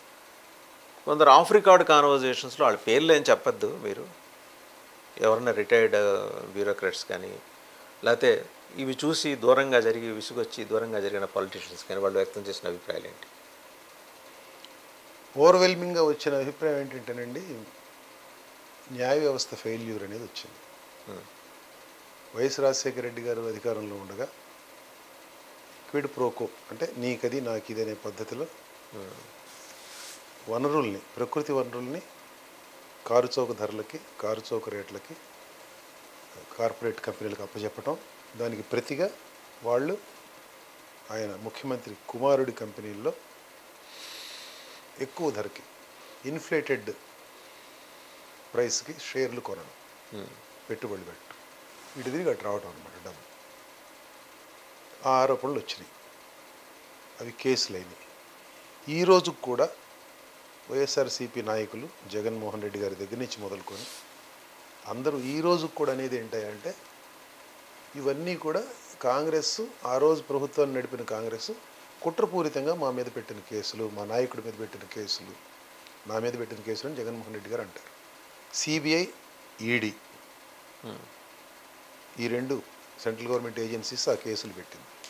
ఇప్పుడు ఛార్జ్షీట్ ఫైల్ అయింది. ఎప్పుడు కొన్ని కేసుల్లో 10 ఏళ్ల క్రితం ఛార్జ్షీటు దాఖలు చేశారు, కొన్ని కేసుల్లో 11 ఏళ్ల క్రితం దాఖలు చేశారు. ఇంతవరకు అవి ఛార్జెస్ ఫ్రేమ్ అయ్యే దశకి రాల. క్రిమినల్ కేసుల్లో మీకు తెలుసు, ఎఫ్ఐఆర్ మొదటి దశ, సెకండ్ ఇన్వెస్టిగేషన్ రెండవ దశ, ఛార్జ్షీట్ మూడవ దశ, ఫ్రేమింగ్ ఆఫ్ ఛార్జెస్ అభియోగాల నమోదు అది జడ్జి గారు చేస్తారు. 4 అభియోగాలు కింద ఉన్న ఇన్వెస్టిగేటింగ్ ఏజెంట్ ప్రాసిక్యూషన్ వాళ్ళు 4 అభియోగాలు పెడితే నిందితుడి మీద జడ్జి గారు ఈ 4 కరెక్టా కాదా, 4 సెక్షన్లు వర్తించవా అని ఆయన నిర్ధారించుకొని, కాదు బాబు 3 అని చెప్పి ఒకటి కొట్టేయచ్చు, లేదు 4ని కంటిన్యూ చేయొచ్చు. అది ఫ్రేమింగ్ ఆఫ్ ఛార్జెస్ దశ. ఆ దశకి వస్తుంది. ఆ దశ తర్వాత ట్రయల్ మొదలవుద్ది, తీర్పు వస్తుంది. ఇంతవరకు ఆ ఫ్రేమింగ్ ఆఫ్ ఛార్జెస్ దశకి రాలా ఈయన మీద ఉన్న ఛార్జ్ షీట్లో. సుప్రీంకోర్టు ఒక కేసులో చెప్పిన తీర్పు ప్రకారం, సుప్రీంకోర్టు తీర్పు ఈ దేశంలో చట్టం మన రాజ్యాంగం ప్రకారం. సుప్రీంకోర్టు ఒక కేసులో చెప్పిన తీర్పు ప్రకారం పబ్లిక్ రిప్రజెంటేటివ్స్ మీద ఉన్న క్రిమినల్ కేసులు ఫ్రేమింగ్ ఆఫ్ ఛార్జెస్ దశ నుంచి 1 year లోపు తేలిపోవాలి. అవును, 11 ఏళ్ళు. జగన్మోహన్ రెడ్డి గారి కేసుల్లో, జగన్మోహన్ రెడ్డి గారు ఎదుర్కొంటున్న అవినీతి అభియోగాల కేసుల్లో ఛార్జ్ షీట్లకి ఫ్రేమింగ్ ఆఫ్ ఛార్జెస్కి మధ్య గ్యాప్ ఇప్పటికి 10 ఏళ్ళు ఉంది. ఇంకెన్నాళ్ళు పోతే తెలియదు. ఇప్పుడు ఈ లెక్కల ప్రకారం అయితే ఇంకొక 5 ఏళ్ళు అట్లా జరిగినా మనం ఆశ్చర్యపోనక్కర్లా. ఏమిటిది? జగన్మోహన్ రెడ్డి గారు వాటిని ఆ దశకి, అభియోగాల నమోదు దశకి రాకుండా చూస్తున్నారు. ఆయన సహనిందితులు అందరు కలిసి ఓ పద్ధతి ప్రకారం చేస్తున్నారు. అది ఒక్కొక్కసారి మొత్తం 80 మంది, దాదాపు 79 మంది నిందితులు ఉన్నారు అందులో. ఒక్కొక్కళ్ళు ఒక్కోసారి వేస్తున్నారు డిశ్చార్జ్ పిటిషన్లు, నడుచుకుంటూ పోతున్నాయి. ముందు ట్రయల్ కోర్టులో వేస్తారు డిశ్చార్జ్ పిటిషను, అక్కడ వ్యతిరేకమైన తీర్పు వస్తుంది. హైకోర్టుకి వెళ్తారు, వ్యతిరేకమైన తీర్పు వస్తుంది. సుప్రీంకోర్టుకి వెళ్తారు. ఈ దశ జరుగుద్ది ఎక్స్ అనేవాడి విషయంలో. ఇంతలో వై అనేవాడు తర్వాత రంగంలో దిగుతాడు, వాడు పెడతాడు. ఆయన మన ముఖ్యమంత్రి అయ్యారు. ఆ తరహా ఆరోపణలు ఎదుర్కొంటున్న మనిషి, అంత సీరియస్ అవినీతి ఆరోపణలు ఎదుర్కొంటున్న వ్యక్తి, రాజకీయ నాయకుడు తన రాజకీయ పార్టీని గెలిపించాడు. ప్రజలు ఏమనుకుని ఓటు చేశారు ఏమిటి? నేను ప్రజల విజ్ఞత మీద నేను కామెంట్ చేయను, that's not right. But there is a saying in English, there is an adage, people get the government deserve, అంతే, అంతకుమించి ఏం చెప్పలేము మనం. అది అట్లా ఉంచితే ప్రజల విజ్ఞత, ప్రజలు ఓటు చేసింది అట్లా ఉంచితే ప్రజలు వాళ్ళు ఏ రకంగా వేశారు ఓట్లు, ఏమి అనుకుని వేశారు అనేది పక్కన పెడితే అది మనకి శిరోధార్యం. ఆ తీర్పు అనేది శిరోధార్యం. మనమందరం యాక్సెప్ట్ చేయాల్సిందే. జగన్మోహన్ రెడ్డి గారు for what ever worth it is, he is our chief minister. దాన్ని కాదనేందుకు లేదు కదా. ఆయనకు బోల్డ్ మంది జనం ఓట్లేసి బ్రహ్మాండమైన మెజారిటీ ఇచ్చారు. కాదనేది ఏముంది అందులో? ఈ తరహా ఈ పరిస్థితి ఇది విచిత్రం అనిపించడంలో మీకు? ఇది ఎక్కడ దీంట్లో ఇంటర్వ్యూని కావాల్సింది ఎవరు? ఎక్కడ ఈ పరిస్థితిని మార్చాల్సింది ఎవరు? జ్యుడిషియరీ చేయాలి. ఆ జ్యుడిషియరీ చేయటంలా కిమ్మినాస్తిగా ఉందంటారా? అంతే కదా. ఈ రకంగా అంటే ఇది చిన్న కేసు కాదండి. అది almost more than a dozen charge sheets are there. చిన్న కేసు కాదు. వేల కోట్ల రూపాయల అవినీతి ఆరోపణలు, అభియోగాలు ఇన్వాల్వ్ అయిన కేసు. ఆయన రాజకీయ పార్టీ నాయకుడు. ఉదాసీనత, నిర్లిప్తత ఎందుకంటారు? ఎందుకంటే తాపకి నేను కానీ మీరు కానీ ఆ పేరు ఉచ్చరించలేము మనకున్న పరిమితుల దృష్ట్యా. ఎక్కడొచ్చింది? మొత్తం హోల్ సిస్టమ్ ఈజ్ ఫాల్టీ. మొత్తం సిస్టంలోనే ఫాల్ట్ ఉంది. అవి ఆ సిస్టంలో అంటే వ్యక్తిగతమైన ఇష్టాలు, వ్యక్తిగత ప్రలోభాలు అవి పనిచేస్తున్నాయా, లేకపోతే మనకెందుకు వచ్చిందిలే అనే ఉదాసీనత పనిచేస్తుందా, లేకపోతే ఇంకేమైనా శక్తుల ప్రభావం, ఇంకేమైనా శక్తుల యొక్క ఒత్తిడి అవి పనిచేస్తున్నాయా? ఏ ప్రజాస్వామ్యంలో అయినా అవలక్షణాలు ఉంటాయి. ఫుల్ ప్రూఫ్ సిస్టమ్ అనేది ఎక్కడా లేదు. భారతదేశంలో మరిన్ని ఎక్కువ ఉన్నాయి. అయితే ఉన్న వాటిల్లో అవలక్షణాలని పరిహరించేందుకు, అవలక్షణంరా ఇది తప్పురా ఇదని చెప్పేందుకు మనం ఒక సిస్టమ్ని పెట్టుకున్నాం, న్యాయ వ్యవస్థ అనే సిస్టమ్ని పెట్టుకున్నాం. సపరేషన్ ఆఫ్ పవర్స్ చేసాం రాజ్యాంగంలో. వాళ్ళు చెప్పాలి కదా ఇది కరెక్ట్ కాదని చెప్పాలి కదా. మీరిచ్చిన తీర్పే ఒకటి ఉంది, ఆ తీర్పు దశకి రానియట్లేదు ఇది అనేది మీకు అర్థం అవ్వాలిగా. ఇప్పుడు జస్టిస్ రమణ గారు, ఎన్వి రమణ గారు, ఆయన సుప్రీంకోర్టు ప్రధాన న్యాయమూర్తి కాక మునుపు, అంటే దానికి ముందు జడ్జిగా ఉంటారు, నెంబర్ 2 పొజిషన్లో ఉండగా ఆయన బెంచ్ ముందుకి ఇది వచ్చింది, ఈ ఇష్యూ. అంటే ఒక జగన్మోహన్ రెడ్డి గారి ఇష్యూ కాదు అది. భారతదేశంలో ఇవాళ అనేక మంది పబ్లిక్ రిప్రజెంటేటివ్స్ మీద క్రిమినల్ అభియోగాలు ఉన్నాయి, క్రిమినల్ కేసులు ఉన్నాయి పెండింగ్లో. ఇట్లాగే ఏళ్ళకేళ్ళు నడుస్తూ ఉన్నాయి. ఇది కరెక్ట్ కాదు. ఈ దేశంలో ప్రజాస్వామ్యం మంచిగా పరిణామం చెందాలంటే ఇది తప్పు, ఇది పోవాలి, ఈ దశ ఉండకూడదు ఇట్లా అని చెప్పి ఒక అశ్విని ఉపాధ్యాయ అని ఒక న్యాయవాది పిల్లు వేశాడు. ఆ పిల్లు ఆయన బెంచ్, జస్టిస్ రమణ బెంచ్ స్వీకరించింది. చూసి వాళ్ళు 1 ఇయర్లో మొత్తం తేల్చాల్సిందే, మీరు ప్రతి హైకోర్టు మీ జ్యూరిస్డిక్షన్స్లో ఉన్న కేసులన్నింటినీ మీరు పర్యవేక్షించండి, రోజువారీ విచారణ చేపట్టండి అని చెప్పి ఆయన ఆర్డర్స్ పాస్ చేశారు. Justice Ramana bench orders pass చేసింది, డైరెక్షన్స్ ఇచ్చింది. ఆ ప్రకారమే తెలంగాణ హైకోర్టులో మొదలైంది. నిజానికి తెలంగాణ హైకోర్టు కిందే ఉన్నది. జగన్మోహన్ రెడ్డి గారి మీద ఉన్న కేసులన్నీ హైదరాబాద్లో సిబిఐ కోర్టులోనే ఉన్నాయి. ఆ తర్వాత ఆయన ప్రధాన న్యాయమూర్తి అయ్యారు. అయిపోయింది. ఆయన 16 నెలల పదవీ కాలం అయిపోయింది. ఆయన పెద్దగా పట్టించుకున్నట్టు కనపడలేదు నాకు. ఒకసారి వచ్చింది ఆయన బెంచ్ ముందుకే ప్రధాన న్యాయమూర్తి ఉండగా కూడా, కానీ అదేం కాల. ఈలోపు ఇక్కడ ఈ న్యాయస్థానాల్లో కూడా సీరియస్ రోజువారీ విచారణ అయితే జరగట్లా. దాన్ని ఏమనుకోవాలి మనం? ఉన్న డిశ్చార్జ్ పిటిషన్లు అన్నింటినీ యుద్ధ ప్రాతిపదికన పరిష్కరించాలన్నారు, జరగట్లా. ఏమనుకోవాలి మనం? వెకేషన్ బెంచ్ పెట్టుకొని చేయొచ్చు కదండి, ఒకవేళ నిజంగా చేయాలనుకుంటే. దీని మీద సుప్రీంకోర్టు ప్రధాన న్యాయమూర్తి గారి ఏదో ఆయన ధర్మాసనం దీని మీద ఒక వ్యూ తీసుకోవాలండి.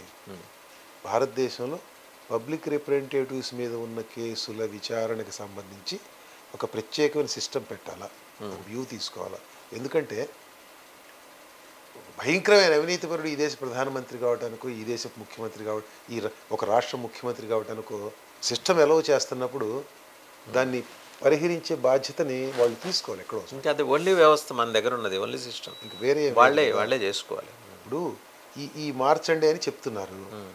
సుప్రీంకోర్టుకి పరిమితులు ఉన్నాయి. సపరేషన్ ఆఫ్ పవర్స్ ఉన్నప్పటికీ సుప్రీంకోర్టుకు కూడా కొన్ని పరిమితులు ఉన్నాయి. వాళ్ళ పరిమితులకు లోబడి మీరు చేయండి, మీరు చేయండి, చట్టాలు చేయడం మా బాధ్యత కాదు కదా అని చెప్తున్నారు.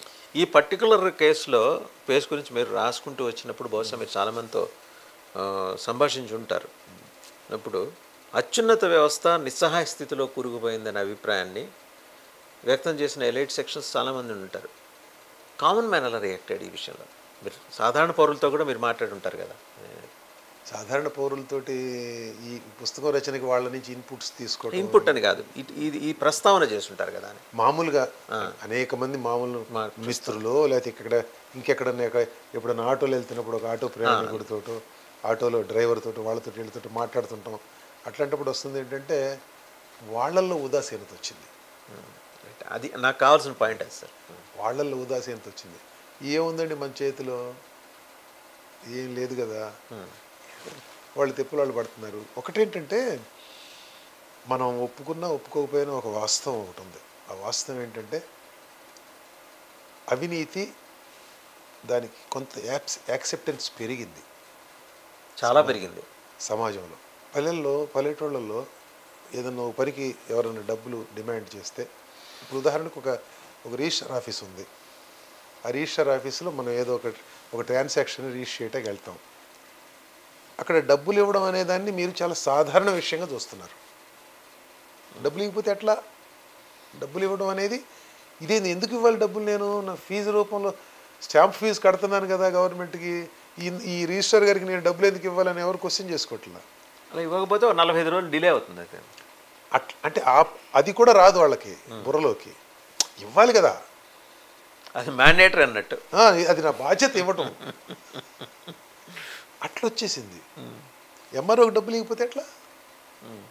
ఇవ్వాలి కదా. వాడు అడిగాడు అనుకుంటే అడుగుతాడు. ఎంఆర్ఓ అడగకుండా ఎట్లుంటాడు? ఈ తరహా మనం అంటే ప్రజల్ని, సగటు పౌరుడిని ఈ పరిస్థితికి తీసుకొచ్చిన ఆ పరిస్థితికి దిగజార్చిన ఖ్యాతి మన సివిల్ సొసైటీ మీద ఉంది. ఓకే. మన సివిల్ సొసైటీ మీద ఉంది. మీడియా ఎంతో కొంత పనిచేస్తుంది, ఇంకా అవినీతిని బయటికి తీసుకొస్తుంది, ఇన్వెస్టిగేటివ్ స్టోరీస్ వస్తున్నాయి, వాళ్ళ పని వాళ్ళు చేస్తున్నారు ఎంతో కొంత. కానీ ఆ ఇష్యూస్ని టేకప్ చేసి this not the way we have to travel. ఈ దేశం బాగుపడాలంటే అవినీతి అనేది వేరుకుళ్ళు అండి, వేరుకుళ్ళు. వేరుని తిరిగే తినేస్తూ ఉంటే కింద పురుగు చెట్టేం బతుకుద్ది ఇంకా. అంతే. ఇది కాదు, దీనికి మనం ఎక్కడో ఏదో ఒక దారి ఎత్తకాలి అనే ఉద్యమం ఎవరు చేయాలి? మేధావులు చేయాలి, సివిల్ సొసైటీ చేయాలి. సివిల్ సొసైటీ కూడా వెనకటికున్నంత యాక్టివ్గా 25 ఏళ్ళ 30 ఏళ్ళ క్రితం ఉన్నంత యాక్టివ్గా ఈరోజు సివిల్ సొసైటీ మీద దాడులు కూడా జరుగుతున్నాయి. దాంతో అంటే ఈ దాడులు ఎప్పుడైనా సరే, ఇప్పుడు ఆంధ్రప్రదేశ్లో పౌర హక్కుల మీద జరుగుతున్న దాడి అయినప్పటికీ, లేకపోతే భారతదేశ వ్యాప్తంగా కేంద్ర ప్రభుత్వం పౌర హక్కుల మీద చేస్తున్న దాడి అయినప్పటికీ, ఇదంతా దేన్ని ఉద్దేశించి వాళ్ళ లక్ష్యం ఏంటంటేనండి, to have a chilling effect, to generate a chilling effect.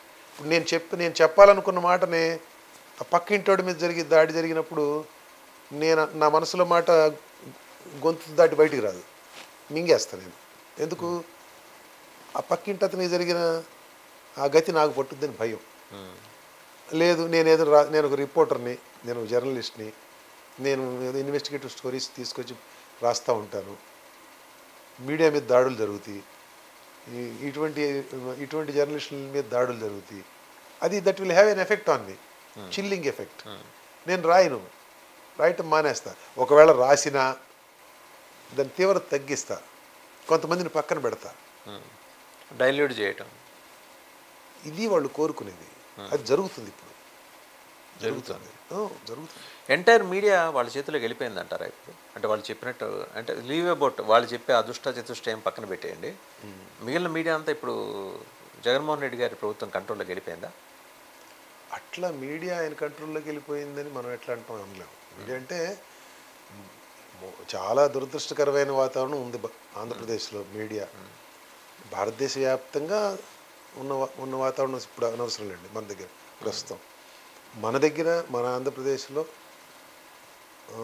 Media ప్రభుత్వం ఏం చెప్పినా సరే, ప్రభుత్వం ఏం చేసినా సరే, ప్రభుత్వం తప్పులన్నింటినీ ఉపేక్షించి వదిలేసి పట్టించుకోకుండా ఈ ప్రభుత్వం చాలా మంచిది, ఆ ప్రభుత్వం వాయిస్ని మాత్రమే ప్రతిబింబించే మీడియా ఒకటి ఉంది, ఒక సెక్షన్. అట్లా కాకుండా ప్రభుత్వం చేసిన పనుల్ని మైక్రోస్కోప్ కింద పెట్టి అందులో ఉన్న లోటుపాట్లని లొసుగులన్నీ బయట తీసి హైలైట్ చేసే మీడియా మరొకటి ఉంది, ఇంకొక సెక్షన్ ఉంది. ఇట్లా ఈ రెండు శిబిరాలుగా చీలింది మీడియా. ఈ చీలిక ఒక ఆస్పెక్టు. ఇది ఎంత దూరం వెళ్ళిందంటే ఈ ప్రభుత్వం చర్యల్ని నిరసించే, ప్రభుత్వం చర్యల్ని ఎక్స్పోజ్ చేసే మీడియాకి ఒక పేరు పెట్టారు, ఎల్లో మీడియా అని. ఎందుకంటే తెలుగుదేశం పార్టీ పతాకం ఎల్లో కాబట్టి వీళ్ళు తెలుగుదేశం పార్టీకి అనుకూలమని వాళ్ళ మీద ఒక ముద్రేసి దానికి ఎల్లో మీడియా అని పేరు పెట్టారు. వాళ్ళు ఊరుకోలే, వాళ్ళు 4 రోజులు చూసి ఈ యువతల పక్కన ఈ వైఎస్ఆర్సీపీకి అనుకూలంగా ఉండే మీడియాకి నీలి మీడియా అని పెట్టారు. ఎందుకు? వైఎస్ఆర్సీపీ పతాకంలో అది ప్రముఖంగా ఉండే రంగు కాబట్టి, బ్లూ కలర్ ఉంటుంది కాబట్టి. ఇది మెయిన్ స్ట్రీమ్ మీడియాలో రాతల్లో కూడా ఈ నీలి మీడియా, ఎల్లో మీడియా అనేది రాసే దశలో ఉన్నాం మనం.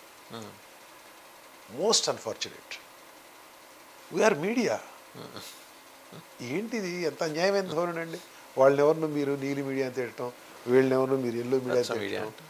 మీడియాకి దానికే మీడియా ఎవరి పక్షాన ఉంది, ఏం చేస్తుంది, ఇప్పుడు వీళ్ళు తీసుకునే ఈ యాటిట్యూడు, వీళ్ళు తీసుకునే లైన్ కరెక్టా కాదా అనేది అల్టిమేట్గా ప్రజలు నిర్ణయిస్తారు, రైట్? ఈ లోపు మిమ్మల్ని మీరు తిట్టుకోవటం ఎందుకు? వాళ్ళు మిమ్మల్ని తిట్టా, మీరు వాళ్ళని తిట్టా, ఇది కరెక్ట్ కాదు. ఇది అంటే the whole media is getting discredited. Correct కాదు కదా ఇట్లా పేర్లు పెట్టుకుంది. అంటే ఈ తరహా వాతావరణం భారతదేశంలో ఎక్కడ లేదు. మళ్ళీ అదే ఈ ఫెసిలిటీ, ఈ తరహా వాతావరణం, ఈ విధమైన యుద్ధం తెలుగు రాష్ట్ర మీడియాలో 2 సెక్షన్స్ మధ్య ఈ విధమైన యుద్ధం తెలుగు రాష్ట్రాల్లో మాత్రమే ఉంది, మరి ఎక్కడ లేదు. కాంప్రమైజ్ అయిన మీడియా ఉంది అంత. యాక్చువల్గా నార్త్ ఇండియాలో హిందీ పత్రికలు కానివ్వండి, లేకపోతే ఆ మాటకు వస్తే ఇంగ్లీష్ పత్రికలు కానివ్వండి, ఇక నేషనల్ ఛానల్స్ అని ఏవైతే మనం సోకాల్డ్ నేషనల్ ఛానల్స్ ఏవైతే ఉన్నాయో మొత్తం అన్నీ, ఆ మీడియా మొత్తం మోదీ ప్రభుత్వం వాళ్ళ కనుసన్నల్లో పనిచేస్తుంది. అందరికీ తెలిసిన విషయం అది. ఈ 5 ఏళ్ల విధ్వంసం మీద ప్రిన్సిపల్ అపోజిషన్ తెలుగుదేశం సమర్థవంతమైన పోరాటం చేసినట్టుగా మీకు అనిపించిందా? మీరు అనొచ్చు నిర్బంధాల కారణంగా వాళ్ళు చేయలేకపోయారని. అదే నిర్బంధం పవన్ కళ్యాణ్ కూడా ఉంది. బట్ ఆయన వాయిస్ చాలా గట్టిగా వినిపిస్తూ వస్తున్నారు. ఆన్ అండ్ ఆఫ్ అని వస్తారు అని చెప్పి ఆయన మీద నిందేస్తారు. బట్ వచ్చినప్పుడల్లా ఒక తుఫాన్లోనే వస్తున్నాడు, మాడుతున్నాడు, గట్టిగా నిలుస్తున్నాడు. 40 ఏళ్ల విశేషమైన రాజకీయ అనుభవం వాళ్ళు వెలికి తీయాల్సిన కుంభకోణాలు జనసేన వెలికి తీస్తుంది. ఇప్పుడు మీరు ఇది రాసేప్పుడు నిజమే, విధ్వంసం కారణంగా ఎక్కువ నష్టపోయింది తెలుగుదేశమే కాదంట్లా. బట్ నష్టపోయినా సరే వాయిస్ వినిపించే విషయంలో గట్టిగా నిలబడగల సమర్థత, దక్షత వాళ్ళకు ఉన్నాయి. అది చేయలేనిది పవన్ కళ్యాణ్ గారు చేశారు అనేది ఒక అభిప్రాయం. మీ పరిశీలనలో మీ అబ్జర్వేషన్ ఏంటి? అది నేను అబ్జర్వ్ చేసిన దాని ప్రకారం అణిచివేత ఉంటే ఉందిలే అన్నారు చూడండి మీరు. ఉంటే ఉందిలే అనేది కాదు, అట్లా అనుకోవటానికి ఫీల్ లేదు. నిజానికి వైఎస్ఆర్సీపీ ప్రభుత్వం వచ్చిన తర్వాత చంద్రబాబు నాయుడు గారు అన్నమాట ఏంటంటే, మనం వీళ్ళకి కొంత టైం ఇద్దాం, ప్రజలు వాళ్ళకి తీర్పు వాళ్ళకి అనుకూలంగా ఇచ్చారు తీర్పు, అది కూడా చాలా పెద్ద తీర్పు ఇచ్చారు, పెద్ద మ్యాండేట్ ఇచ్చారు, let them work, let them perform, మనం ప్రస్తుతానికి ఏం మాట్లాడొద్దని ఆయన బహిరంగ అన్నాడు, కార్యకర్తలకు చెప్పాడు, ఆ పార్టీ కార్యకర్తలకి. కానీ వాళ్ళు చాలా త్వరగా వీధుల్లోకి రావాల్సిన పరిస్థితిని ప్రభుత్వమే కల్పించింది. జగన్మోహన్ రెడ్డి గారు ఆయన సవ్యమైన దారిలో నడిస్తే వాళ్ళకి వాయిస్ అయినప్పటికీ అనొచ్చేమో, కానీ వాయిస్ తక్కువ ఉంటుంది, ఏముండదు అని. మీరు ప్రజావేది కూల్చివేత దగ్గర నుంచి మొదలుకొని వెంటనే ఇమ్మీడియట్గా అసలు ఇసుక విధానం మారుస్తామని చెప్పి ఇసుకను అసలు దొరకకుండా చేశారు ఆయన. అది బోల్డ్ మంది ఆత్మహత్యలు చేసుకున్నారు. నిర్మాణ రంగంలో ఉన్న లక్షలాది మంది కుటుంబాల్లో, ఆధారపడిన లక్షలాది కుటుంబాల్లో అతిపెద్ద విషాదం అనమాట. వాళ్ళు తిండికి లేక అల్లల్లాడారు, మలమల మాడారు వాళ్ళు. అటువంటి పరిస్థితులు వీళ్ళు రోడ్డు మీదకి వచ్చారు. చాలా త్వరగా ప్రతిపక్ష పార్టీల కార్యకర్తలు రోడ్డు మీదకి వచ్చే అవకాశం జగన్మోహన్ రెడ్డి గారి ప్రభుత్వమే కల్పించింది. అయితే అక్కడి నుంచి వాళ్ళ నిర్బంధం కూడా మొదలైంది. అక్కడి నుంచే వీళ్ళు రోడ్డు మీదకి రావడం మొదలు పెడితే వాళ్ళు నిర్బంధ కాలాన్ని అమలు చేయడం మొదలుపెట్టారు ప్రభుత్వం వైపు నుంచి. ఒక్కటి మాత్రం చెప్పొచ్చు, అదేంటంటే రోడ్డు మీదకి రావడానికి తయారైన ఒక మాదిరి నాయకుడు ఎవడైనా సరే ఇంట్లో నుంచి బయటికి రానియకుండా కట్టడి చేసింది ప్రభుత్వం. గృహ నిర్బంధాలు, మీరు బయటికి రావడానికి వీలేదు. అది ప్రజాస్వామ్యంలో ఏమాత్రం చెల్లుబాటు కాని విషయం. మీరు మంచి పని చేస్తున్నారు, చెడ్డ పని చేస్తున్నారు తర్వాత విషయం. మీరు చేసేది మంచి పని కాదు, ఇది చెడ్డ పని, ఇది ప్రజా వ్యతిరేకమైన పని అని చెప్పి నిరసించే హక్కు నాకుంది. ఆ హక్కు నేను ఎక్సర్సైజ్ చేస్తానంటే నువ్వు ఇంట్లోనే ఉండాలి అని చెప్పే హక్కు నీకు లేదు. నువ్వు గవర్నమెంట్ అయినా కానీ ఆ హక్కు నీకు లేదు. ఆ హక్కుని, ఆ లేని హక్కుని వాళ్ళు, ఆ లేని అధికారాన్ని వాళ్ళు చెలాయిస్తూ ఉంటే దాన్ని తెలుగుదేశం పార్టీ ఎఫెక్టివ్గా ఎదుర్కోలేకపోయింది. అంతవరకు చెప్పచ్చు. ఎఫెక్టివ్గా ఎదుర్కోలేకపోయారు వాళ్ళు. దానికి యాక్చువల్గా జ్యుడిషియల్ ఇంటర్వెన్షన్ తీసుకోవాలి, వాళ్ళు కోరాల. For some reason I don't know why వాళ్ళు జ్యుడిషియల్ ఇంటర్వెన్షన్ జోలికి వెళ్ళాల. వాళ్ళ స్థాయిలో వాళ్ళు కొంత ప్రతిఘటించారు, కానీ ప్రతిఘటించదగినంత స్థాయిలో ప్రతిఘటించాల. ఒక కారణం నాకు కనపడేది ఏంటంటే, ఎక్కువ మంది నాయకులు ఇది నోటీస్ ఇచ్చాడు కదా, ఇంటికి వచ్చి సిఐ గారు, ఎస్ఐ గారు ఇంట్లో ఉండిపోతే పోలా అనుకున్నారు. నిర్లిప్తతే కదా సార్, నేను అనేది అదే, నిర్లిప్తతే కదా, ఇంట్లో ఉంటే పోలేదనుకున్నారు. ఆ కారణంగా రావాల్సినంత ప్రతిఘటన, కనపడాల్సినంత ప్రతిఘటన ప్రతిపక్ష పార్టీ తరపున కనపడల మనకి. వాళ్ళు లేకపోలేదు కదా సార్ అక్కడ. ఇప్పుడు పయావుల కేసు, ఉమామేశ్వర గారు, దేనేని ఉమామేశ్వర, మంచి వాయిస్ ఉన్నోళ్ళు, నిమ్మల రామానాయుడు ఉన్నారు, అన్ని చోట్ల ఉన్నారు. కానీ వాళ్ళు కూడా ఏంటో కొంత ఉదాసీనంగా ఉండే పరిస్థితి. నిజంగా అద్భుతంగా ఆ ముగ్గురు చాలు గట్టిగా నిలబడి ఏ మాట కామాట ఈ రోజుకి ఉమామేశ్వర రోడ్డు మీదకి వచ్చారంటే గట్టిగా నిలబడతారు, పోరాటం చేస్తారు. చేశారు. అంటే అందరినీ తెలుగుదేశం పార్టీలో ఉన్న అందరినీ ఒకే ఘాటు కట్టలేము మనం. కొంతమంది ఆ విధంగా నోటీసులు అందుకొని గృహ నిర్బంధం నోటీసులు ఇంట్లో కూర్చొని హ్యాపీగా టీలు తాగుతా ఎస్ఐ తోటి కబుర్లు చెప్తా. కొంతమంది వచ్చారు రోడ్ల మీదకి, నన్ను ఎట్లా ఆపుతావు ఆపు చూద్దామని చెప్పి రోడ్ల మీదకి వచ్చారు. అక్కడ ఆయన పాత్రుడు గారు అటువైపు జరగలేదని కాదులే కానీ, అయితే మొత్తం పార్టీ యంత్రాంగం మొత్తం ఆ పని చేయాల. కొంతమంది చేశారు, కొంతమంది చేయలే. ఇంకోటి కూడా చెప్పుకోవాలి మన ఈ విషయంలో, నాయకుడు దాని నాయకుడు చంద్రబాబు నాయుడు గారు మాత్రం ఆయన బయటికి రావాలి, ఈ ప్రభుత్వం విధానాల్ని మనం నిరసించాలి అనుకున్న దగ్గర నుంచి ఆయన మాత్రం బయటకు వస్తానున్నాడు. అసలు ఫస్ట్ నుంచి చివరి దాకా తండ్రి కొడుకులే కనిపిస్తున్నారండి ఎక్కువగా. కొడుకు సంగతి వదిలేయండి, ఆయన యువకుడు కాబట్టి ఆయన బయటకు వస్తాడు, ఇబ్బంది లేదు. కావాలంటే తిరుగుతాడు, కావాలంటే పోలీసులకు ఎదురెళ్తాడు. ఆయన యువకుడు, హీ కెన్ ఎఫర్డ్. వయసులో ఉన్న మనిషి కాబట్టి హీ కెన్ ఎఫర్డ్. ఆయనకి 70 ఏళ్ళు పైబడినాయి కదా, ఆయనకి 70 ఏళ్ళు పైబడిన మనిషి. ఆయన రోడ్డు అమరావతిలో మొదటి పర్యటన మొదలుపెట్టిన దగ్గర నుంచి అప్పుడు ఆయన మీద చెప్పులు కర్రలు రాళ్ళు బండి. మన డీజీపీ గారు ఇదేం పని అంటే ప్రజాస్వామ్యంలో నిరసన తెలిపే హక్కు ప్రజలకు లేదా అన్నాడు ఆయన, గౌతమ్ సవాంగ్ గారు. అప్పటి నుంచి మొదలుకుంటే ఇప్పుడు తాజాగా ఇప్పటి వరకు కూడా ఆయన తిరుగుతానున్నాడు. మొన్న అంగళ్ళ దగ్గర జరిగిన దగ్గర ఆయన వాయిస్ గట్టిగా వినిపిస్తానే ఉన్నాడు, ఆయన మార్గదర్శకత్వం ఇస్తానున్నాడు. అంటే ఉండే కొద్దీ ఆ పార్టీలో కూడా మనం ఇంట్లో కూర్చుంటే కుదరదు, మనం ఎట్టి పరిస్థితుల్లో మనం బయటికి రావాలి, గట్టి ప్రతిఘటన అనేది తప్పదు అని ఆ పార్టీలో అందరికీ అర్థమైంది, ప్రతిపక్ష పార్టీలో టీడీపీలో. సో దాంతో ఘర్షణ పెరిగింది. ఘర్షణ పెరిగే కొద్దీ అణిచివేత కూడా కొంత పెరిగింది. ఇప్పుడు మీరు అంగళ్ళు కేసు తీసుకోండి ఉదాహరణకి. అంగళ్ళు కేసులో ఎంతమంది మీద పెట్టారు? దాదాపు 200 మంది మీద పెట్టారు హత్యాయత్నం కేసు. 87 మంది మీద ఉన్నారండి. ఏంటది? ఒక పోలీస్ ఆఫీసర్ని ఎంతమంది చంపడానికి ప్రయత్నిస్తారు? ఒక పోలీస్ ఆఫీసర్ చుట్టుముడితే మహా అయితే 10 మంది చుట్టుముట్టగలరు. ఎంతమంది చుట్టుముట్టి ఎంతమంది చంపడానికి ప్రయత్నించగలరు? ఎంతమందిని ఎంతమందికి ఇది వర్తిస్తుంది హత్యాయత్నం కేసు? ఆ రకమైన అణిచివేత మొదలైంది. ఇప్పుడు ఇంకా కంటిన్యూ అవుతుంది. రౌడీ షీట్లు ఓపెన్ చేస్తున్నారు, రకరకాల పద్ధతుల్లో ప్రతిపక్ష కార్యకర్తల మీద ఈ రోజుకి కూడా అణిచివేత నిర్బంధం నడుస్తూనే ఉంది. మీ ఉపసంహారంలో మీరు ప్రస్తావన చేసుకుంటూ వచ్చిన అంశాలు కొనసాగింపు ఇంకా అక్కడ కనిపిస్తూ ఉందా? ఇంకా అంటే బహుశా మీ పుస్తకం కంప్లీట్ చేసే సమయం 2 నెలలు 3 నెలల ముందు కంప్లీట్ చేసి ఉంటారు. ఎందుకంటే దాన్ని మళ్ళీ ఒక షేప్ చేసి పబ్లిష్ చేయాల్సి ఉంటుంది కాబట్టి పుస్తక రూపంలోకి, ముద్రణ రూపంలోకి. ఆ రోజు మీ ఉపసంహారం రాసే నాటికి ఉన్న పరిస్థితుల కొనసాగింపు ఎప్పుడు కూడా ఆంధ్రప్రదేశ్లో కనిపిస్తూనే ఉందా? ఇంకా ఉందండి, ఇదే పరిస్థితి కొనసాగుంది.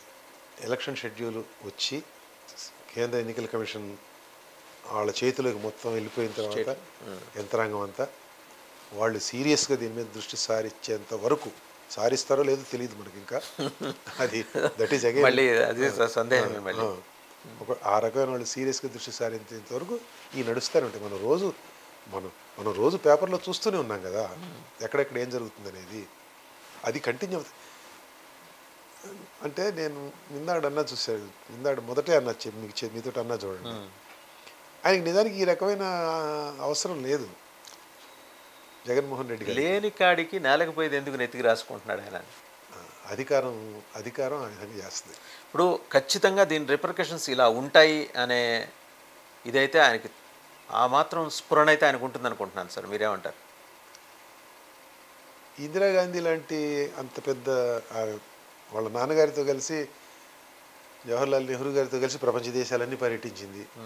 ఆ రోజుల్లో అందరూ పెద్ద టాల్ లీడర్స్, ఎంత పెద్ద నాయకులు ఉండే, మార్షల్ టీటో లాంటి గొప్ప నాయకులు, ప్రపంచ నాయకులు అందరితోటి వాళ్ళ నాన్నతో కలిసి వెళ్ళి ఆమె మాట్లాడింది. అవగాహన ఉంది. ఆమె మామూలు మనిషి కాదు, చాలా గొప్ప మనిషి. ఆమె కూడా ఎమర్జెన్సీ పెట్టి ఆమె ఒక పెద్ద మత్స కొని తెచ్చుకున్నారు. కానీ చాలా అడ్మినిస్ట్రేటివ్ కూడా మిగతా అదర్వైజ్ ఆల్సో చాలా గొప్ప మనిషి కదా. మరి అంత తెలిసిన ఆవిడ, అంత అవగాహన ఉన్న ఆవిడ 1975లో ఎమర్జెన్సీ పెట్టింది. 75 జూన్లో. 77లో ఆమె ఎన్నికలకు వెళ్ళినప్పుడు ఇప్పుడు మీరు ఎన్నికలు పెడితే గెలుస్తారని చెప్పి ఐబీ చెప్పిందట, పెట్టేసింది. మరి ఆయన తెలియకపోవడం ఏంటి, మనం ఊహించగలమా? ఇందిరాగాంధీ దగ్గర ఆ రకమైన షార్ట్ సైటెడ్నెస్. ఖచ్చితంగా ఆకున్న మేధోశక్తి ముందర ఆ రకమైన పొరపాటు కావడ పొరపాటు చేయరు అనుకుంటారు ఎవరైనా, బట్ చేసింది. ఇక్కడ కూడా అది రిపీట్ కావచ్చు అంటారు. అంటే రిపీట్ అవుద్దలేదు మనం చెప్పలేం, కానీ అది కాదు లెక్క ఇక్కడ. ఇందిరాగాంధీ తోటి జగన్మోహన్ రెడ్డి గారిని పోల్చలేం. పోల్చడం కూడా కాదు.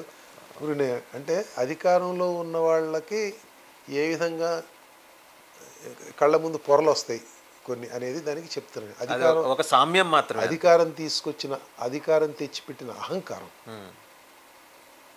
మనుషుల్ని ఏ విధంగా మార్చుద్ది, వాళ్ళ కామన్ సెన్స్ని ఏ విధంగా ముద్దుబార్చుద్ది, బ్లంట్ చేస్తుంది అనేది చెప్తున్నాను నేను. అంటే ఇవన్నీ ఆమె సమయంలో జరిగి ఉండొచ్చు కాక, బట్ కమ్యూనికేషన్ వ్యవస్థ ఇంత బలంగా తయారైన తర్వాత ఎంత కాదనుకున్న, ఎంత కోటరికి కట్టుదిట్టం చేసి జగన్మోహన్ రెడ్డి గారికి విషయాలు చేరకుండా ఇలా చైనా వాళ్ళకి అడ్డుగా నిలిచిన సోషల్ మీడియా ఉంది. ఆయన కూడా చూస్తూ ఉంటారుగా. మోస్ట్ అన్ఫార్చునేట్లీ ఒక ఫినామినా ఉంది, దాన్ని మీరు తప్పనిసరిగా గమనించాలి. మీరు ఏం చుట్టకి ఇష్టపడతారో సోషల్ మీడియా మీకు అదే చూపిస్తుంది. ఆర్టిఫిషియల్ ఇంటెలిజెన్స్ మనం ఏది కోరుకుంటామో అవే కనిపిస్తాయి. అంతే, మీరు ఏం చుట్టకి ఇష్టపడుతున్నారో అది గ్రహిస్తుంది. This is all technology. టెక్నాలజీకి మీరు బానిస అంతే. రైట్. ఆయన ఏం చూడాలనుకుంటాడు అదే కనపడుతుంది ఆయనకు కూడా. ఆయన చేతిలో ఫోన్ ఉంటుందిగా, స్మార్ట్ ఫోను. బట్ ఆయన what does he want to see there? ఆయన నొక్కిన బటన్లు, నొక్కాల్సిన బటన్లు మాత్రమే కనిపిస్తాయి అందులో.